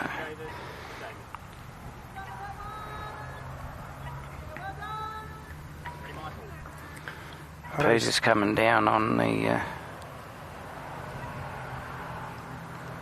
forehand for him. Oh, he may have given away the shot I there. think he's given away one to the Queanbeyan boys there. That's Dave Mitchell's bowl that slides into shot. Don't know that I'd have played that bowl.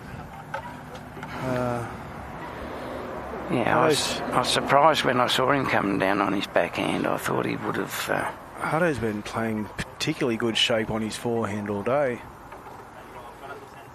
But he's in the final, mate, and we're sitting here in the commentary box, so we might just have to just mind our P's and Q's. Absolutely.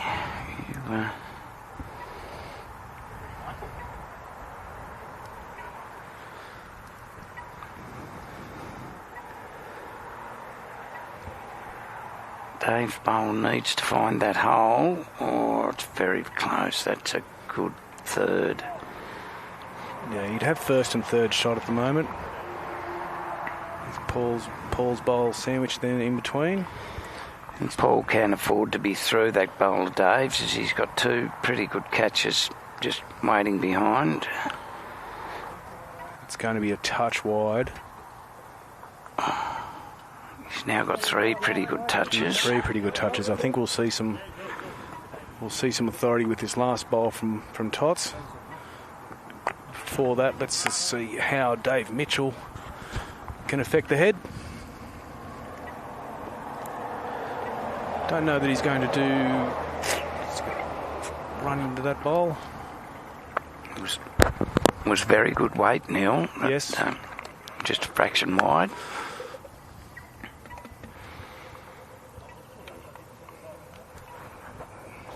Caller's come up just to have a look and choose his line. He was sort of indicating running through that shot bowl. Yeah. Score line of 7-8 after 13 ends. Every shot's crucial here. You take your time. You don't play a competition over 3 to 4 weeks to rush your shot with only 7 or 8 ends to go.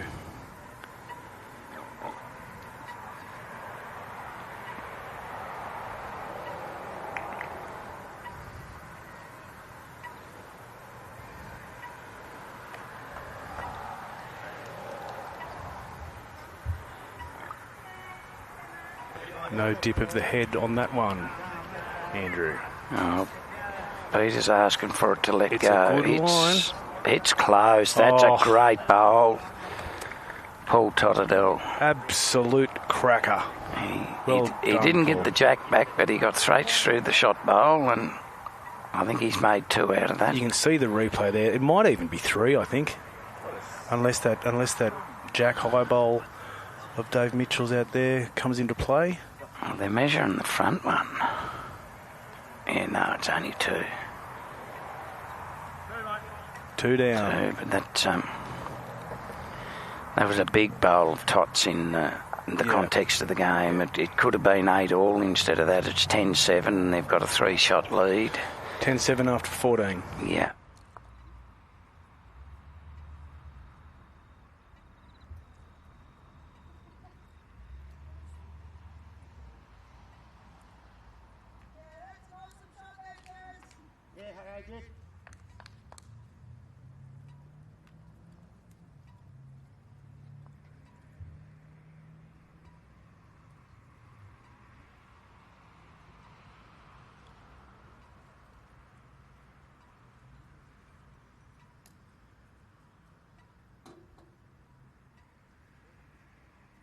Yeah, good start. Bowl in front, mate. You're right. Scoreboard been adjusted. 10-8 after 14. Is it 10-8?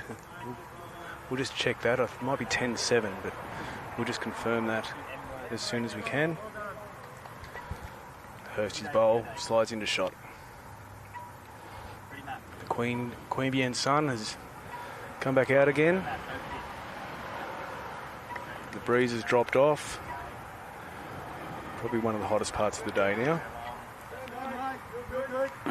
Hutto's bowl slides through. Even when he's missing, he's not missing by much, and his bowls are normally in a pretty good area, so he always gives his bowl a chance, Peter. Andrew stopped short with his second bowl, but would still be holding with his jack high one. We'll just, with the skips up there, hopefully we'll get some confirmation on this scoreboard. They'll update the from their cards. Both skips do carry a card that has to be checked at the end of the game, and we do hope that the scoreboard and both cards marry off at the end of the game. So it is 10-7 after 14. 10-7 after 14. We'll just get that fixed up. Tots' bowl was on a pretty good line, just slid through a metre, so...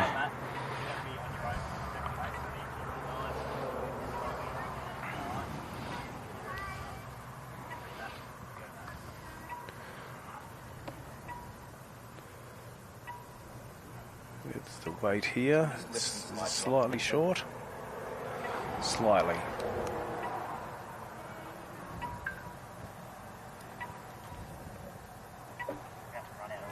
Just rearranging the furniture here in the commentary box. Bit of direct sun, Andrew. We love that, don't we? Yes. I might have to. We can't move our chair back, unfortunately, like the boys with the table. Don't worry about the poor commentators. They're getting their equipment under a bit more shade, but that's a good bowl by Tots. He's now drawn the shot. So. Dave's chasing it. Is he going to make contact with anything there? It'll just slide through. He slid through the hole. Good weight and a pretty good line. Just unfortunate to slide through. Todd's holding one.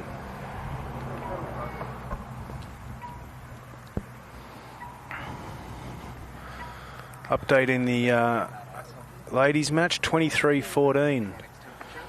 Ruthie and Jess holding after 15 ends. 6 ends to go. 9 points. I'm not going to say anything after the men's semi-final because it's never over till it's over. It's a handy lead. Hutto's bowl just comes up that metre short.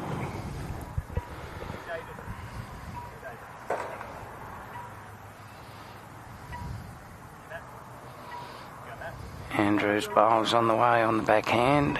Looks like that may be a bit timid too. I think that's a bit narrow. Well, a lot narrow. Again, one you wish you could have back.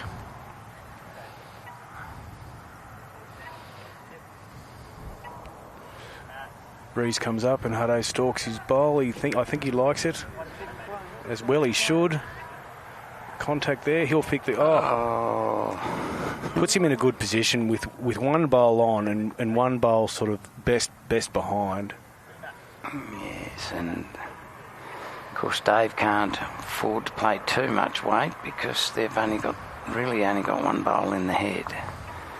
This may push a second one in. It did. So they've now hold 2 seconds. 2 seconds plus that front bowl. It'll be interesting to see how Dave Mitchell decides to play this. My thinking that he would be drawing for Jack, but if he was to make contact with that front black bowl, he'd call that a success as well. He would not be upset to make contact. Of course, Tots has got the first right of reply.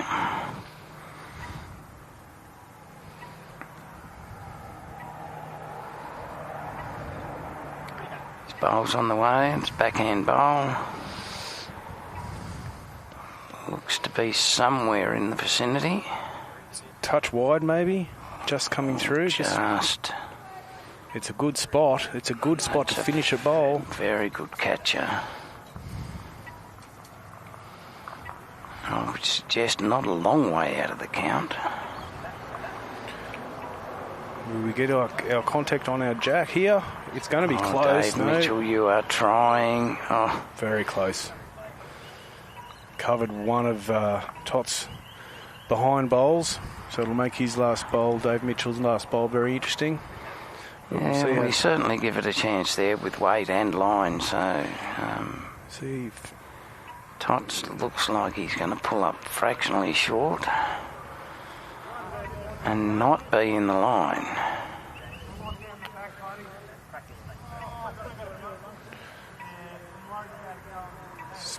it'll be slightly weighted. Yeah, he said he is worried about the jack sliding out to the left, but Is that going to maybe more just a draw shot. Look at this. Needed about another 6 inches. Yeah, that's all. It was a very good effort. One to the Canberra North connection. That'll make it 11-7 after 15.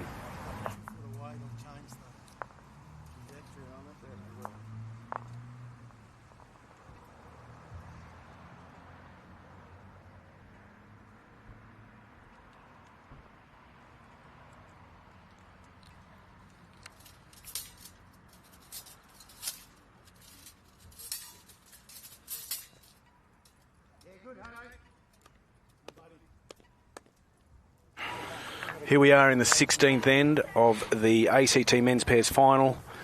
Coming to you live from Queanbeyan RSL Memorial Bowling Club. We've got Peter Hudson and Paul Tottedal taking on Andrew Hurst and David Mitchell. At the moment, Peter and Paul lead 11-7 after 15 ends. We're just into the 16th. And Peter's got yet another toucher, so we might have to chip in and buy Paul Tottedal another spray thing because he's probably used one today. I think he's on his second can for the day. That one goes straight good effort through. by Andrew Hurst in reply, sliding through by a metre. But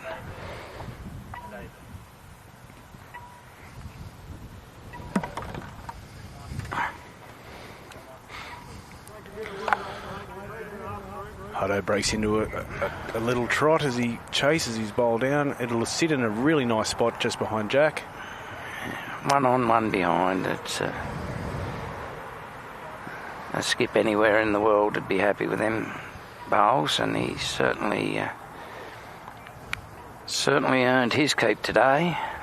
It's a great toucher by Andrew Hurst in reply. So Sometimes when you get one on and one behind, your opposition does something like that, pulls out an absolute cracker of a lead bowl. it does force you to focus, but there was a great reply by Andrew Hurst. Queanbeyan boys holding one.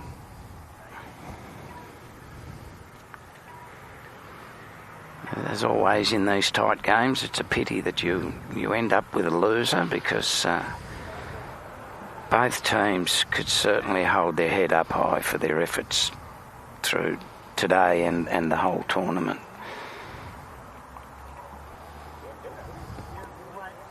The weight was definitely there on Tot's bowl, but he's that metre wide.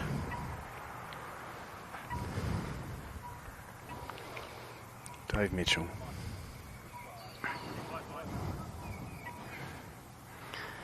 Dave Mitchell is also in the area, just going to slide past on the high side, but a very good home. His bowls get a really nice shape, particularly that playing that forehand. You think they're going to be way wide, and then the next you look away, and the next time you look, they've come right back in. So he really does get some shape on that bowl. He does.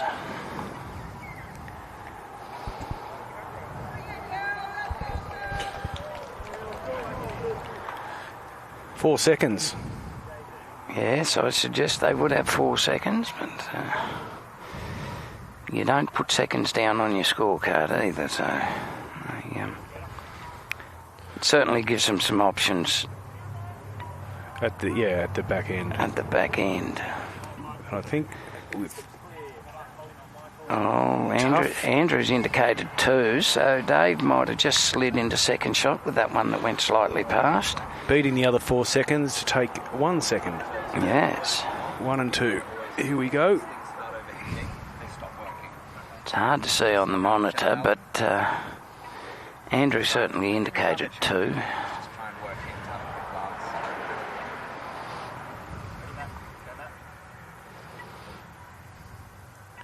Left-handed, Pete Hudson plays his forehand.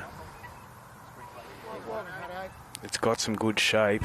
It's going to make contact with something. Jack. Oh, I'm not going to call that from this angle or that angle. we'll let Dave Mitchell decide. I think he's called one. Great bowl, Hutto. Was a great bowl from Hutto, from 2 down to 1 down. And second shot probably 6 inches behind.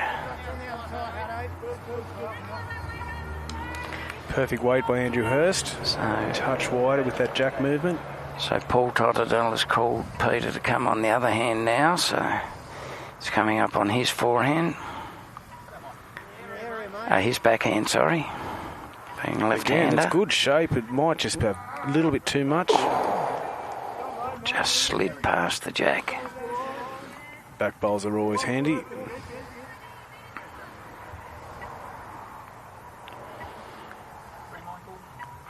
Andrew's bowl's on the way down on his backhand. Very similar to his last bowl. It's just that touch. Oh, no, it's coming in. That'll slide in to be third shot. That is definitely third shot. Very good bowl there by Andrew.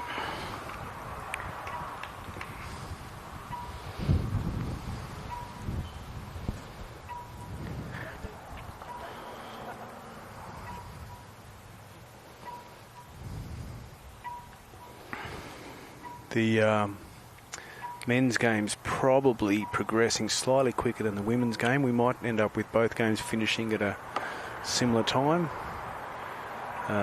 While they haven't updated the scoreboard,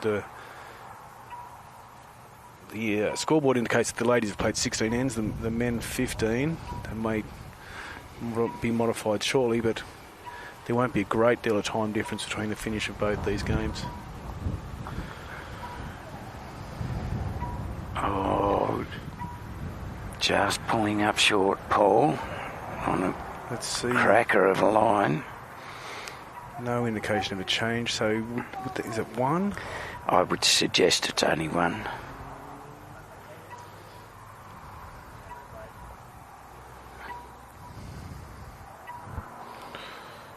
Definitely at the time for Queanbeyan when they need to turn ones into twos. You don't want to waste these last couple of bowls when there's only 5 or 6 ends to go. Dave's bowl's on his way. He's on his backhand.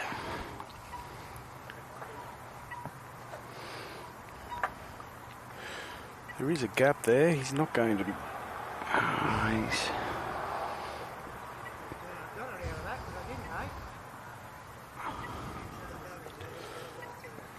Again, Andrew, tough angles here, both live and on the screen in front of us to sort of pick exactly not only shot but second and third.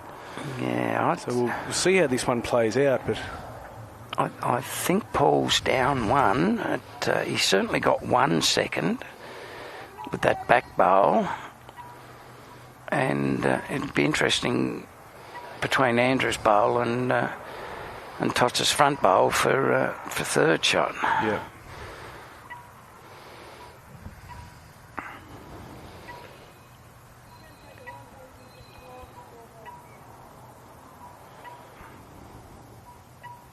Tots is away with his familiar, very controlled release. He's coming up. He's going to have perfect weight for it. Oh, he needs to miss that bowl. Oh. That's going to be close. Well, That's going. Peter Hudson has called it a shot.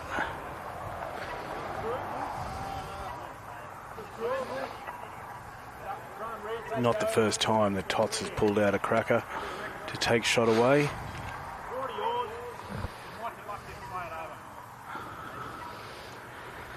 Right, so from that call, I'd say that Andrew concurs with Peter that it is 1 to Tots.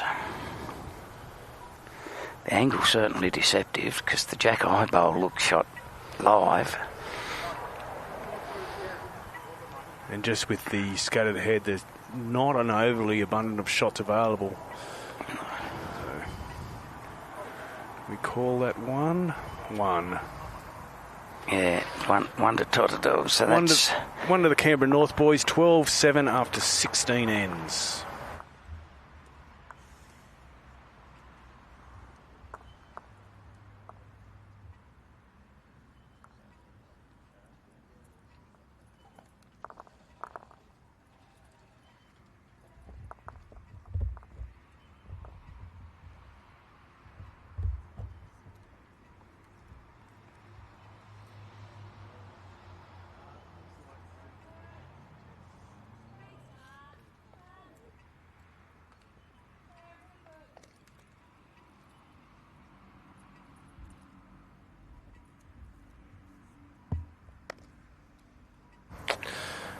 Pete Hudson on the mat, leading 11-7 after 15 ends. Himself and Paul Totodile in this, the ACT Men's Pairs Final from Queanbeyan RSL Memorial Bowling Club. And Pete's back to his normal length, and he's off to his normal start, a bowl within just 18 inches of the jack.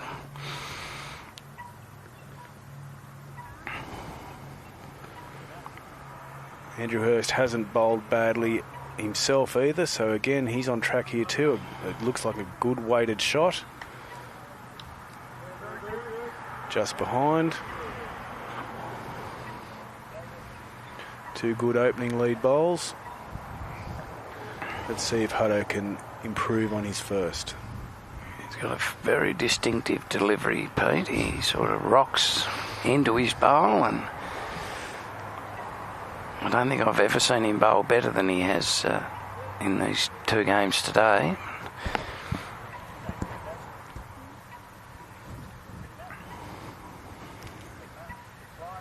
Andrew's bowl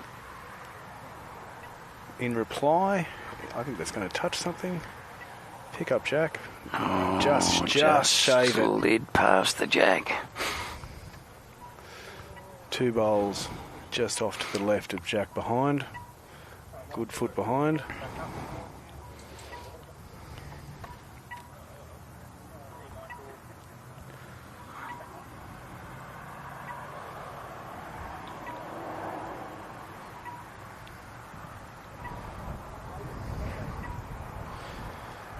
Paul Totodile. Play backhand here, Andrew. Your call, quick. Oh, I think he's lining up for forehand. Forehand. Yeah. Correct. That was just a test. Thanks for that, Neil. It's always a pleasure. It's a good weight too. It is a good bowl here. Not surprisingly, right on the money. Yeah. If it's not a toucher, it got incredibly close. And I think Peter's just walking forward to mark it now, so it did actually fall onto the jack. It did give Jack a little kiss. Dave Mitchell also on a pretty good line and a pretty good weight, and I would suggest that may be second shot, especially seeing it fell back. That's the calibre of bowls we've seen all day from not only these two, the leads, the competitors in the semi-finals, indeed the ladies on the other rink. It's been an absolute festival of really great bowls today.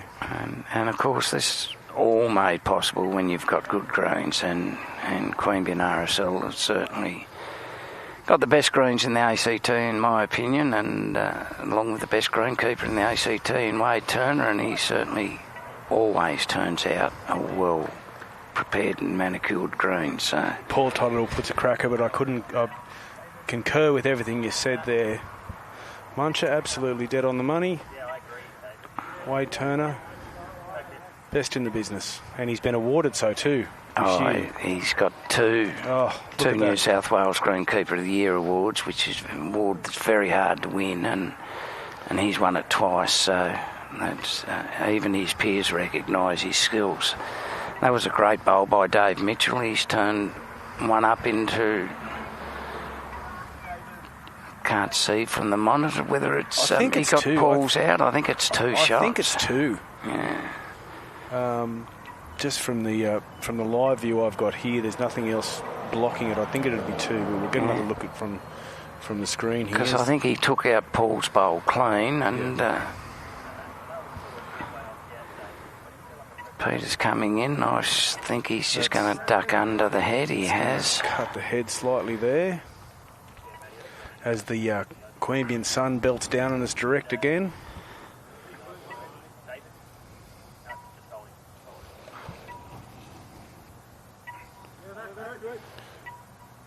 Andrew sneaks that one in the back door. It'll be... Oh, may have fell out. Not quite in play, but it's not a bad bowl. It's Not by any stretch of the imagination. certainly had counting weight. Peter's on his forehand with a little bit of weight. Rolls that one through.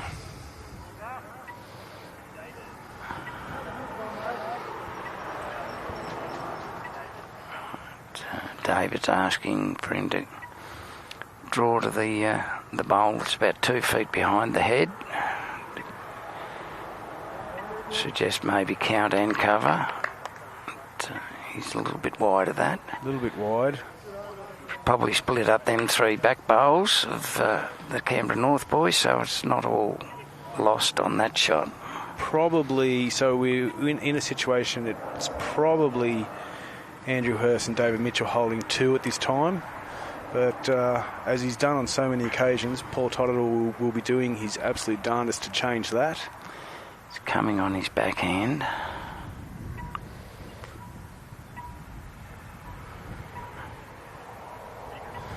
Familiar little touch of the green and bow of the hat. Maybe didn't like that one. Yeah, I think he might be just a touch narrow. Bit narrow. He knows his bowls. He's...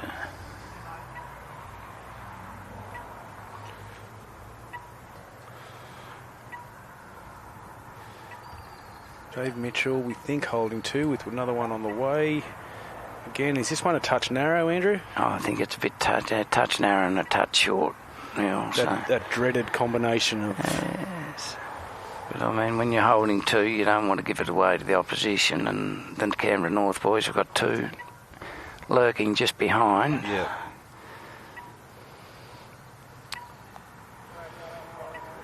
It's going to be a...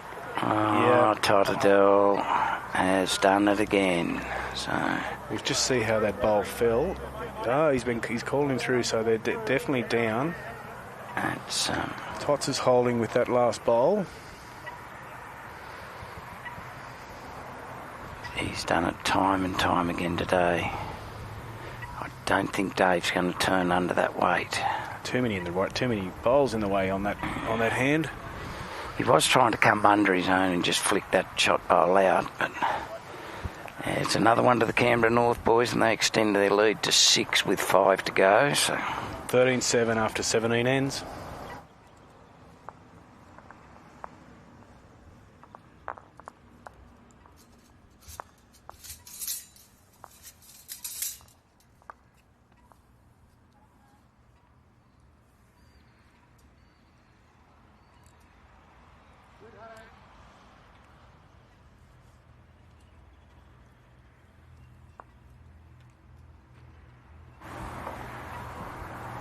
Pete's rolled with his familiar length and coming up on his forehand.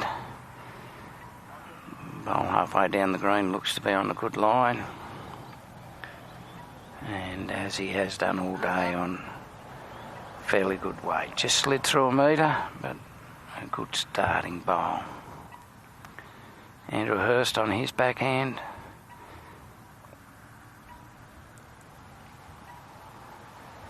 Looks to have slightly better weight, and it's just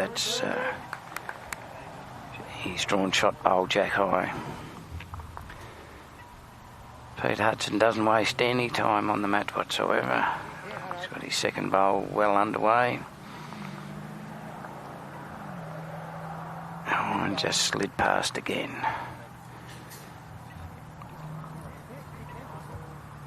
So both Andrew and Peter are very, very quick on the mat, as opposed to the 2 skiffs who like to take a bit more time, and 2 good bowls to Andrew. So the Queanbeyan RSL boys are holding 2. And it's getting to the stage on the game where they probably need to get a couple of multiples to stay in the game.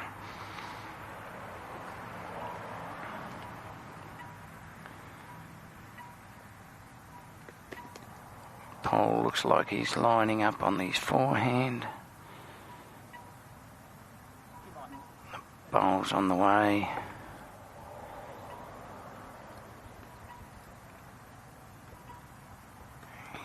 Just going to pull up a little bit short. I'd suggest probably 2.5 feet. Dave Mitchell just been bowling also on the forehand.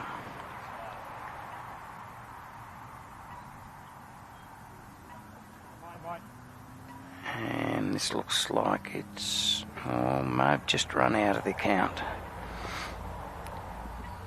Paul would probably like to have a good 2 feet on his last bowl and a touch of grass.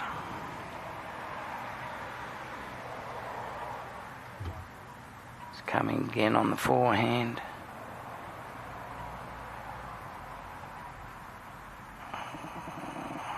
Just going to slide past. Very good attempt. And things have tightened up over there in the ladies' games. Marg and Sharon still have picked up a couple to be only trailing by 4 shots now with 3 ends to go. So they're down 20-24 after 18 ends. So it looks like we could have 2 fairly close finals on our hand.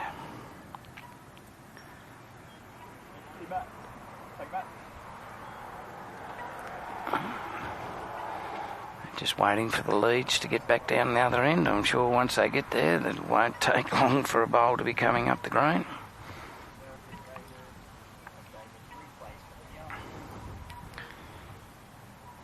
Pete's on his forehand. Just needs to drop a metre on his previous 2 bowls because his line was tidy. And he's probably played almost identical weight. Andrew's bowl's coming down on the forehand. Go on, Andy. Go on, mate. Looks to be a fairly tidy bowl and good weight. Yeah, great bowl there, pal. And I'd suggest that they are holding a minimum of 3.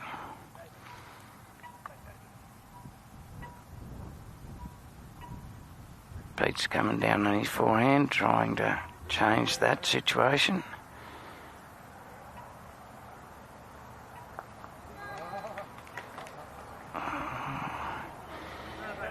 He did knock Paul's bowl closer but wider, so it could still be 3.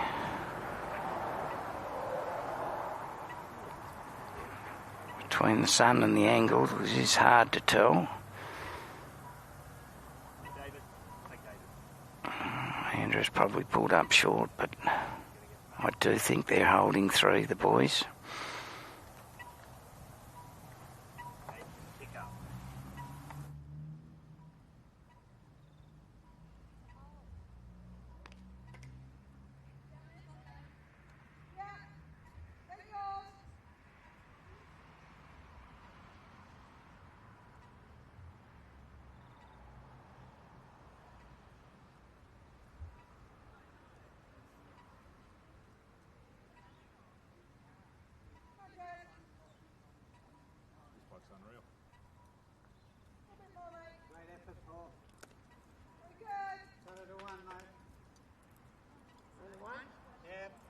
Well done.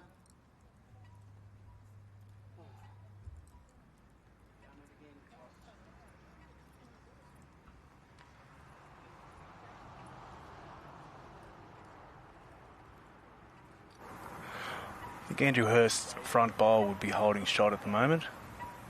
Difficult call for second. Mitchell trying to add to it. He can make contact with either of those front bowls and improve them. May have brought in a second shot there. Just Just looking for an indication from the leads. I think Tots would be well aware that he might be down 2.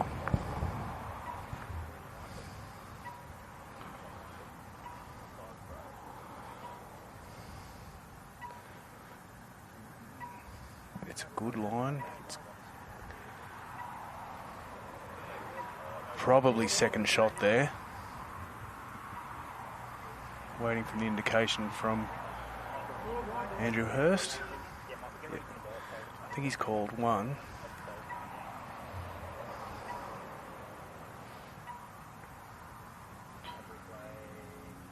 Ball coming in. Touch wide. I don't know that that'll affect anything. The tape will have to come out here, I think. No, they've called 1.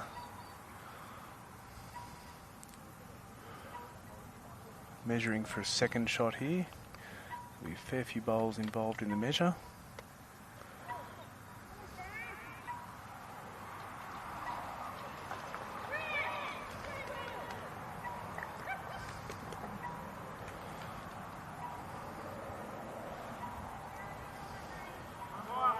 An umpire has been called for this. Just a quick update on the women's match.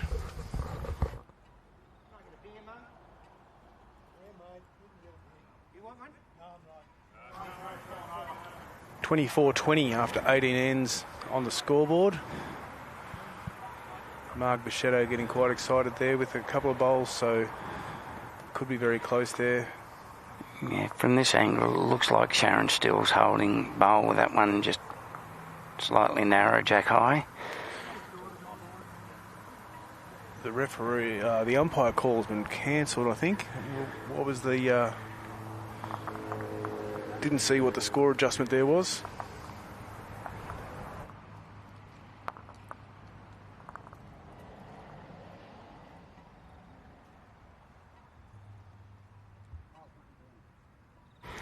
One to the Queanbeyan boys. So that makes it 8-13 after 18 ends. So 8-13 after 18 ends. 3 ends to play. Oh, inch perfect with the jack, Andrew Hurst. They're going to be bowling full length end. Oh, Mark Bichetto's just got a second shot, I'd suggest, over there. So there's a couple of big bowls on the way for Jess and Ruth. Both games at a similar stage. Andrew Hurst puts in an absolute cracker. That's a great start by Andrew. On a longer end, that's a really good bowl. Let's see. Peter Hudson coming down on his familiar forehand. Oh, it's either going to be a very good contact. Oh, look at yes, this! Look at this! Wow, we've been very familiar result after Hutto's bowls. It'd be hard to pick a player out of the two of them. Like Peter's led very well, but Tots has cut back and converted very well. So they've both certainly done their job. Definitely.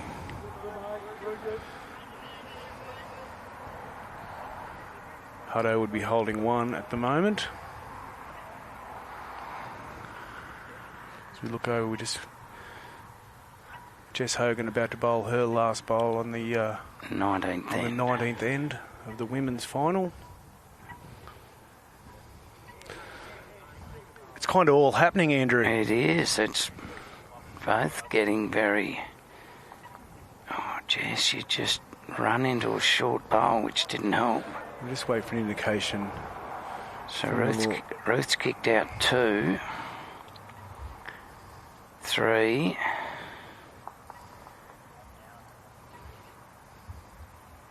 And Sharon's going down to measure for more, so... I'll let Andrew keep an eye on that, and I'll just watch Dave Mitchell's bowl as it comes in. You keep up to date with that measure from Sharon. Andrew has put 1 through, and too big. So that's a 4, so that makes that score level now after 19 ends. So it's 24 all after 19 ends in the ladies, so they've got 2 cracker ends to come. we'll try and keep you up to date with that game as much as possible as well. And we're 5 shots in it with 3 ends to go with the men, so I suggest Peter's holding 1. All bowls behind Jack or not in the way at the moment, so everyone would pretty much be targeting in on the Jack. And Dave Mitchell is on his way and just maybe a touch high. Oh, it's another good shot. Yeah.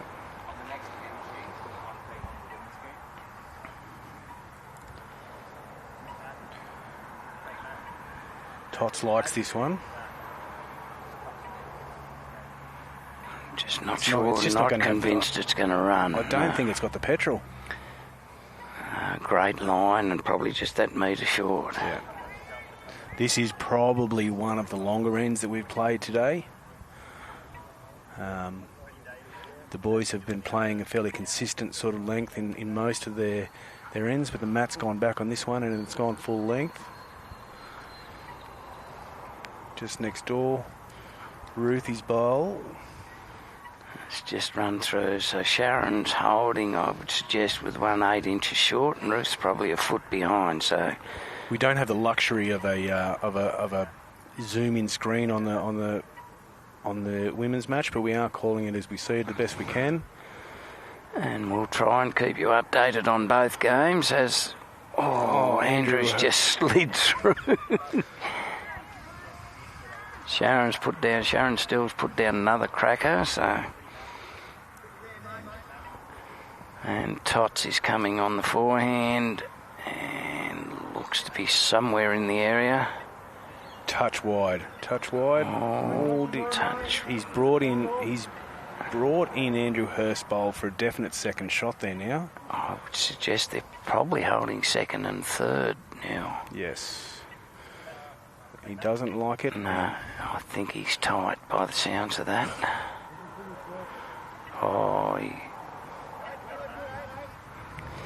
Another one sliding through. If he could have just fell off his own bowls, he might have been a chance, but it just slid past. Hutto's got his bowl well underway now. Seems the weight looks good on this one. Oh, this looks to be in the area. This is going to be a typical... I'd suggest that was a toucher. Yep. Peter Hudson will be holding... Or Peter Hudson and Paul Toddler will be holding 2 after that. Yeah, and that's a great bowl by Hutto. Yeah, just... Mark Bichetto has just bowled. Just put one through to about 1 metre behind. So we can concentrate on Jess's bowl while Dave walks back to the mat.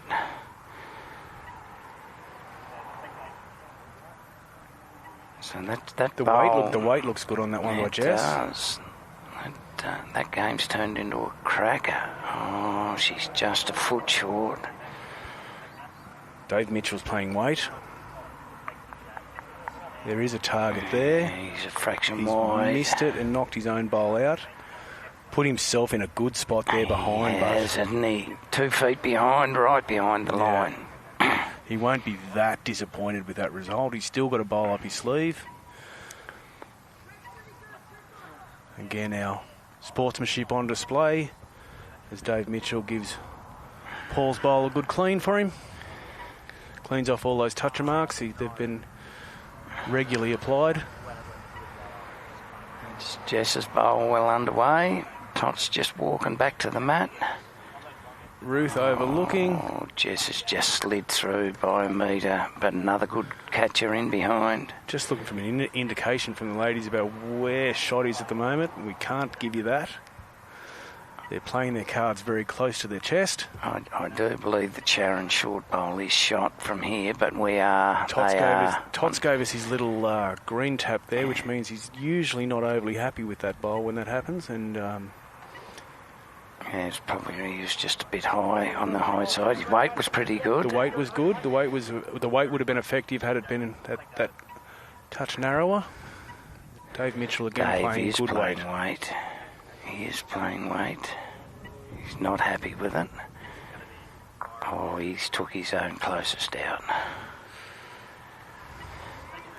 The situation of the head in the game, he had to play weight. They couldn't afford to drop another 2. Agreed, yeah.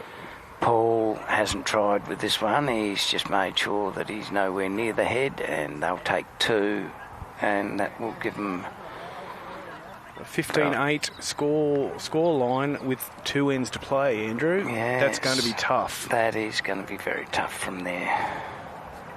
7 shots in 2 ends means you've got to have 2 belters. We haven't seen a 3 all day. No, and the boys just... Oh, they've been down 3s, but they've just refused to... Yep. They've refused to...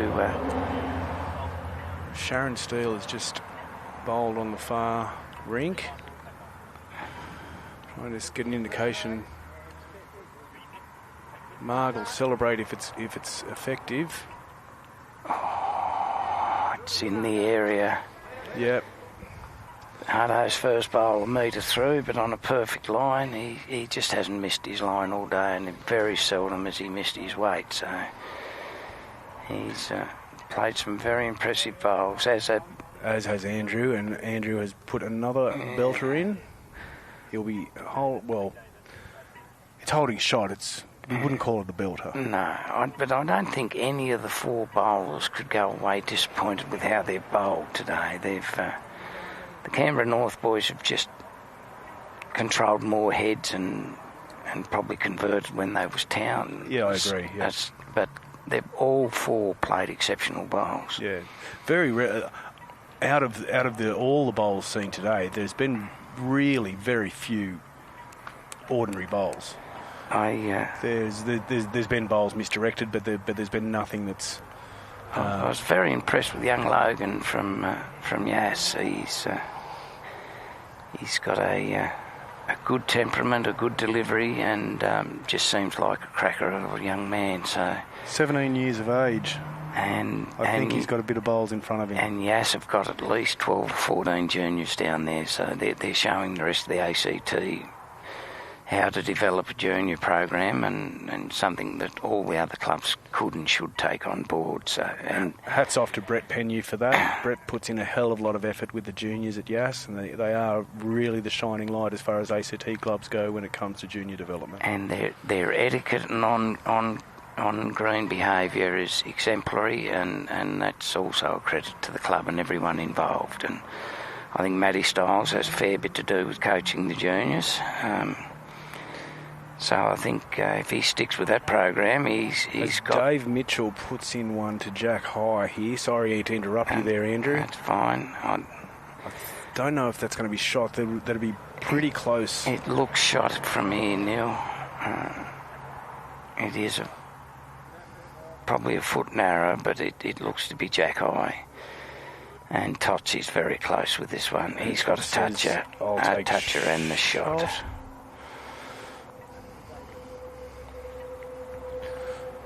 And I think Jess has drawn the shot there on the other rink, so she's holding one with 3 bowls still to come. Mark's played her first. Jess is now playing her first to the second rotation. Dave Mitchell just slides through. The women's game is a bit harder because they are 5 rinks away, but they're... we're doing our best. We're doing our best to keep you updated with both. I think Jess is definitely holding with that Jack High bowl. She looks to be only a couple of inches off, and Sharon's bowl looks to be 8 to 10 inches short. So it's only got this bowl and one more in, or 2 more bowls and one end to play. So we will keep on updating as we can. Hutto's bowl in here. Has it added? No. It has changed. May have given the shot away. Andrew Hurst will take one there at this stage. I think they're holding one, but Norths have got 2 seconds, so...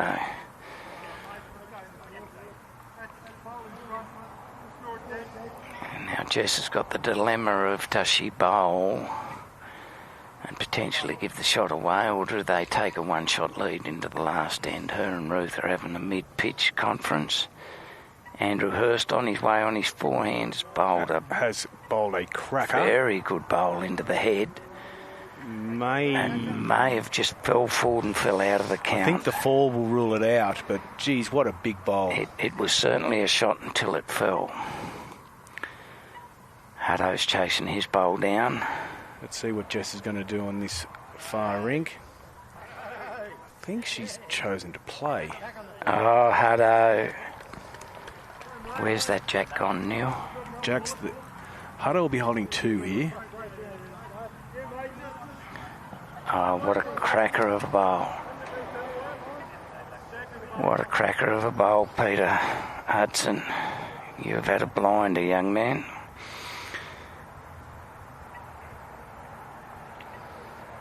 This is on line as well. Andrew Hurst has picked up the jack. Jack clean. Wow. Great bowl, Andrew. The end's just changing bowl after bowl after bowl. It's a pleasure to sit here and watch this and commentate on it, actually. And it looks like Ruth just picked that. Yeah, that would indicate to me that it was only the one. Jess has come very far up, indicating that she wants a shorter end. She's only standing about 2 metres behind the minimum length, so I'd say Ruth's got the mat back on the tee. 20 ends gone in the ladies' pairs final here in the ACT. 25-24 the scoreline. Jess Hogan and Ruth Moore holding a one-shot lead over Mark Bichetto and Sharon Steele. It's what turned out to be a cracker of a game as well. Tots has got one down here. I'm not sure he's got the weight now. I think that's going to run into something. Yeah. It's not going to affect anything at this stage. It is second shot, but it's 3 metres short, and it gives Dave Mitchell a lot of room to draw. You'd want 3 this end if you're Dave Mitchell, wouldn't you? You don't want to go into a last end needing 5. You'd nearly have to get 3 this end, and 3's the maximum he can get with the way the head is. And now 2's the maximum because his bowl's gone into the ditch. It's going to make it tough.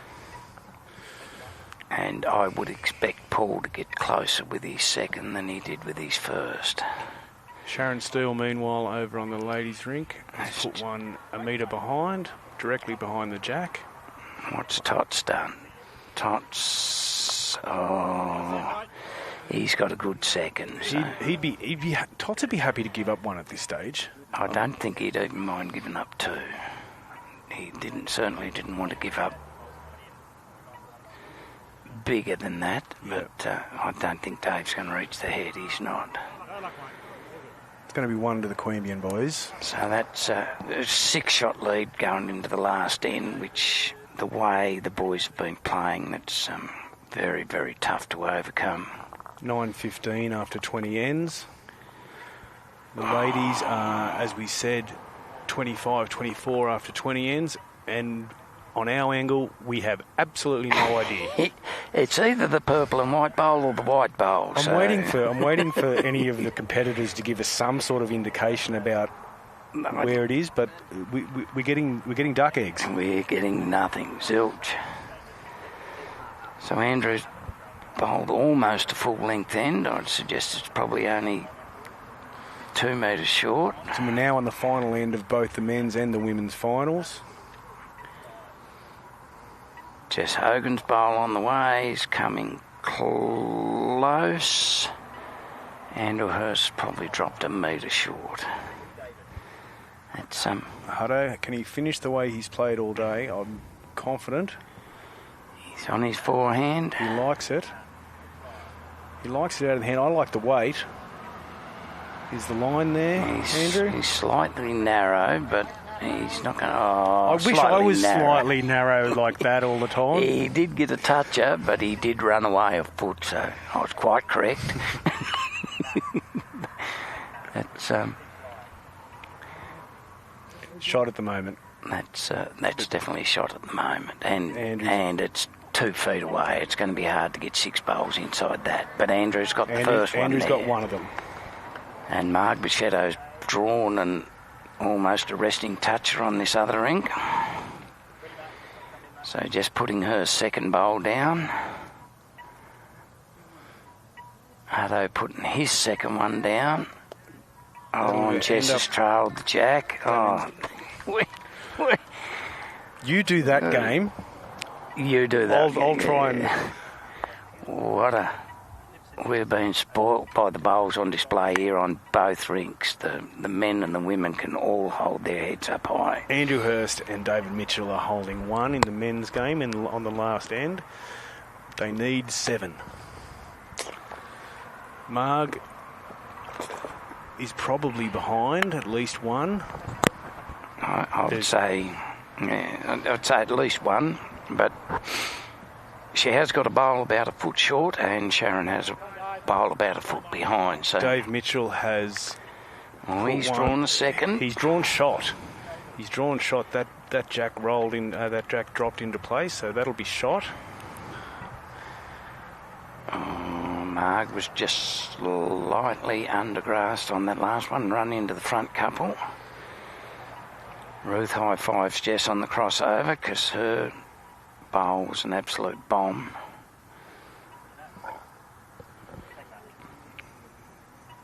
Tots is coming in on his forehand here. I'm expecting it to be reasonably similar to most of his bowls all day. Look at this, a toucher, and I don't think he cares if he's got shot. I don't think you can fit 7 bowls in You're that not going to gap. fit 7 bowls in that gap. We're going to see Pete Hudson and Paul Toddle will take this one out, but we'll play the end of it out. And while we're doing that, we are actually keeping laser eye on the women's game. Dave Mitchell has played 2 very, very good bowls. And for every bowl Dave Mitchell has bowled that's good, Paul Totterell has matched it. Yeah, they have. It's been a pleasure to watch. This one's not going to have the petrol, and it'll slide off there. I don't think Paul will lose any sleep over that. No, his weight was perfect, just that metre narrow. Margaret Shadow has asked Sharon still to play weight through this head, so as the boys walk back, If I look over to that, the head there in that women's game, I don't think there's a bowl outside a metre from the jack. No, and 10 bowls have been bowled. Yeah. Sharon goes through with that weighted shot.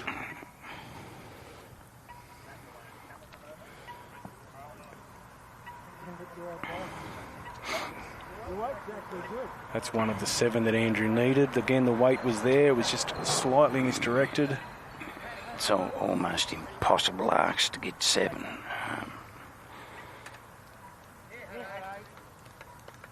And Hutto's just drawn another close bowl just behind. Yeah, that's a great bowl. That is a great bowl there.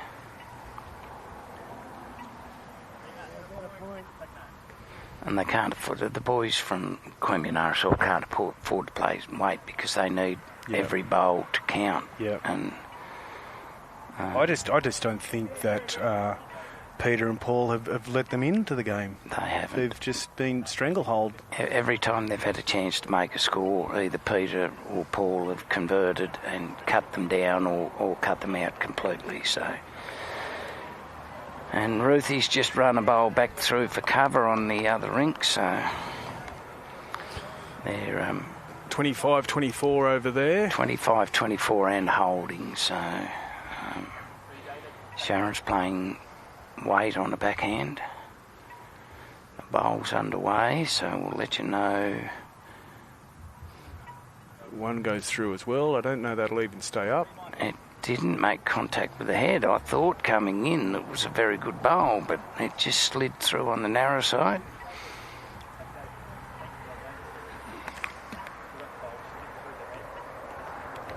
Dave Mitchell on the way.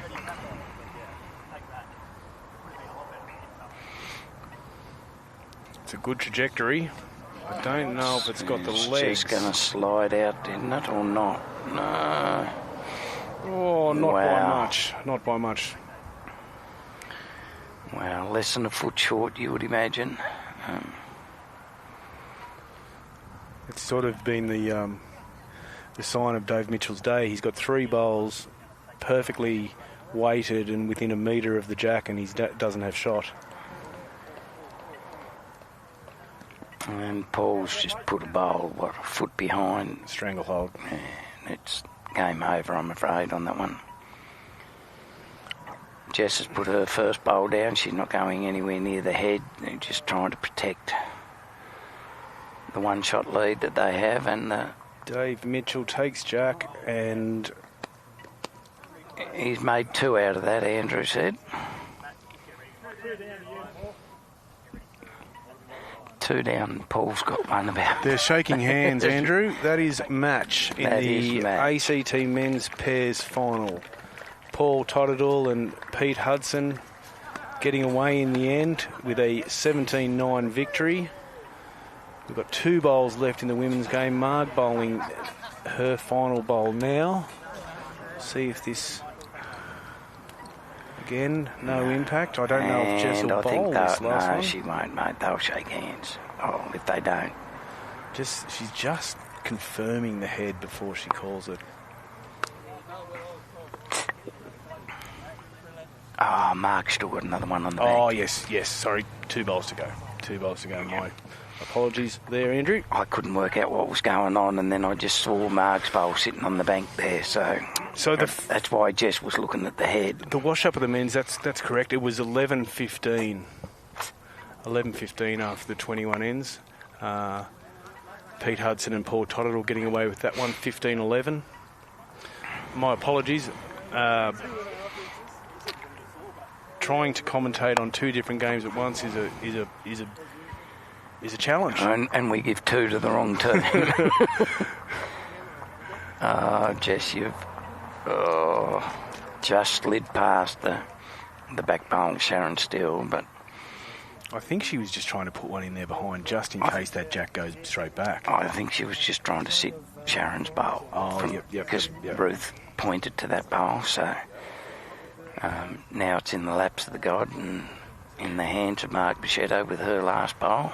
I'm not sure how long the broadcast will go. We will have a presentation coming up for the winners of both the men's and the women's pairs.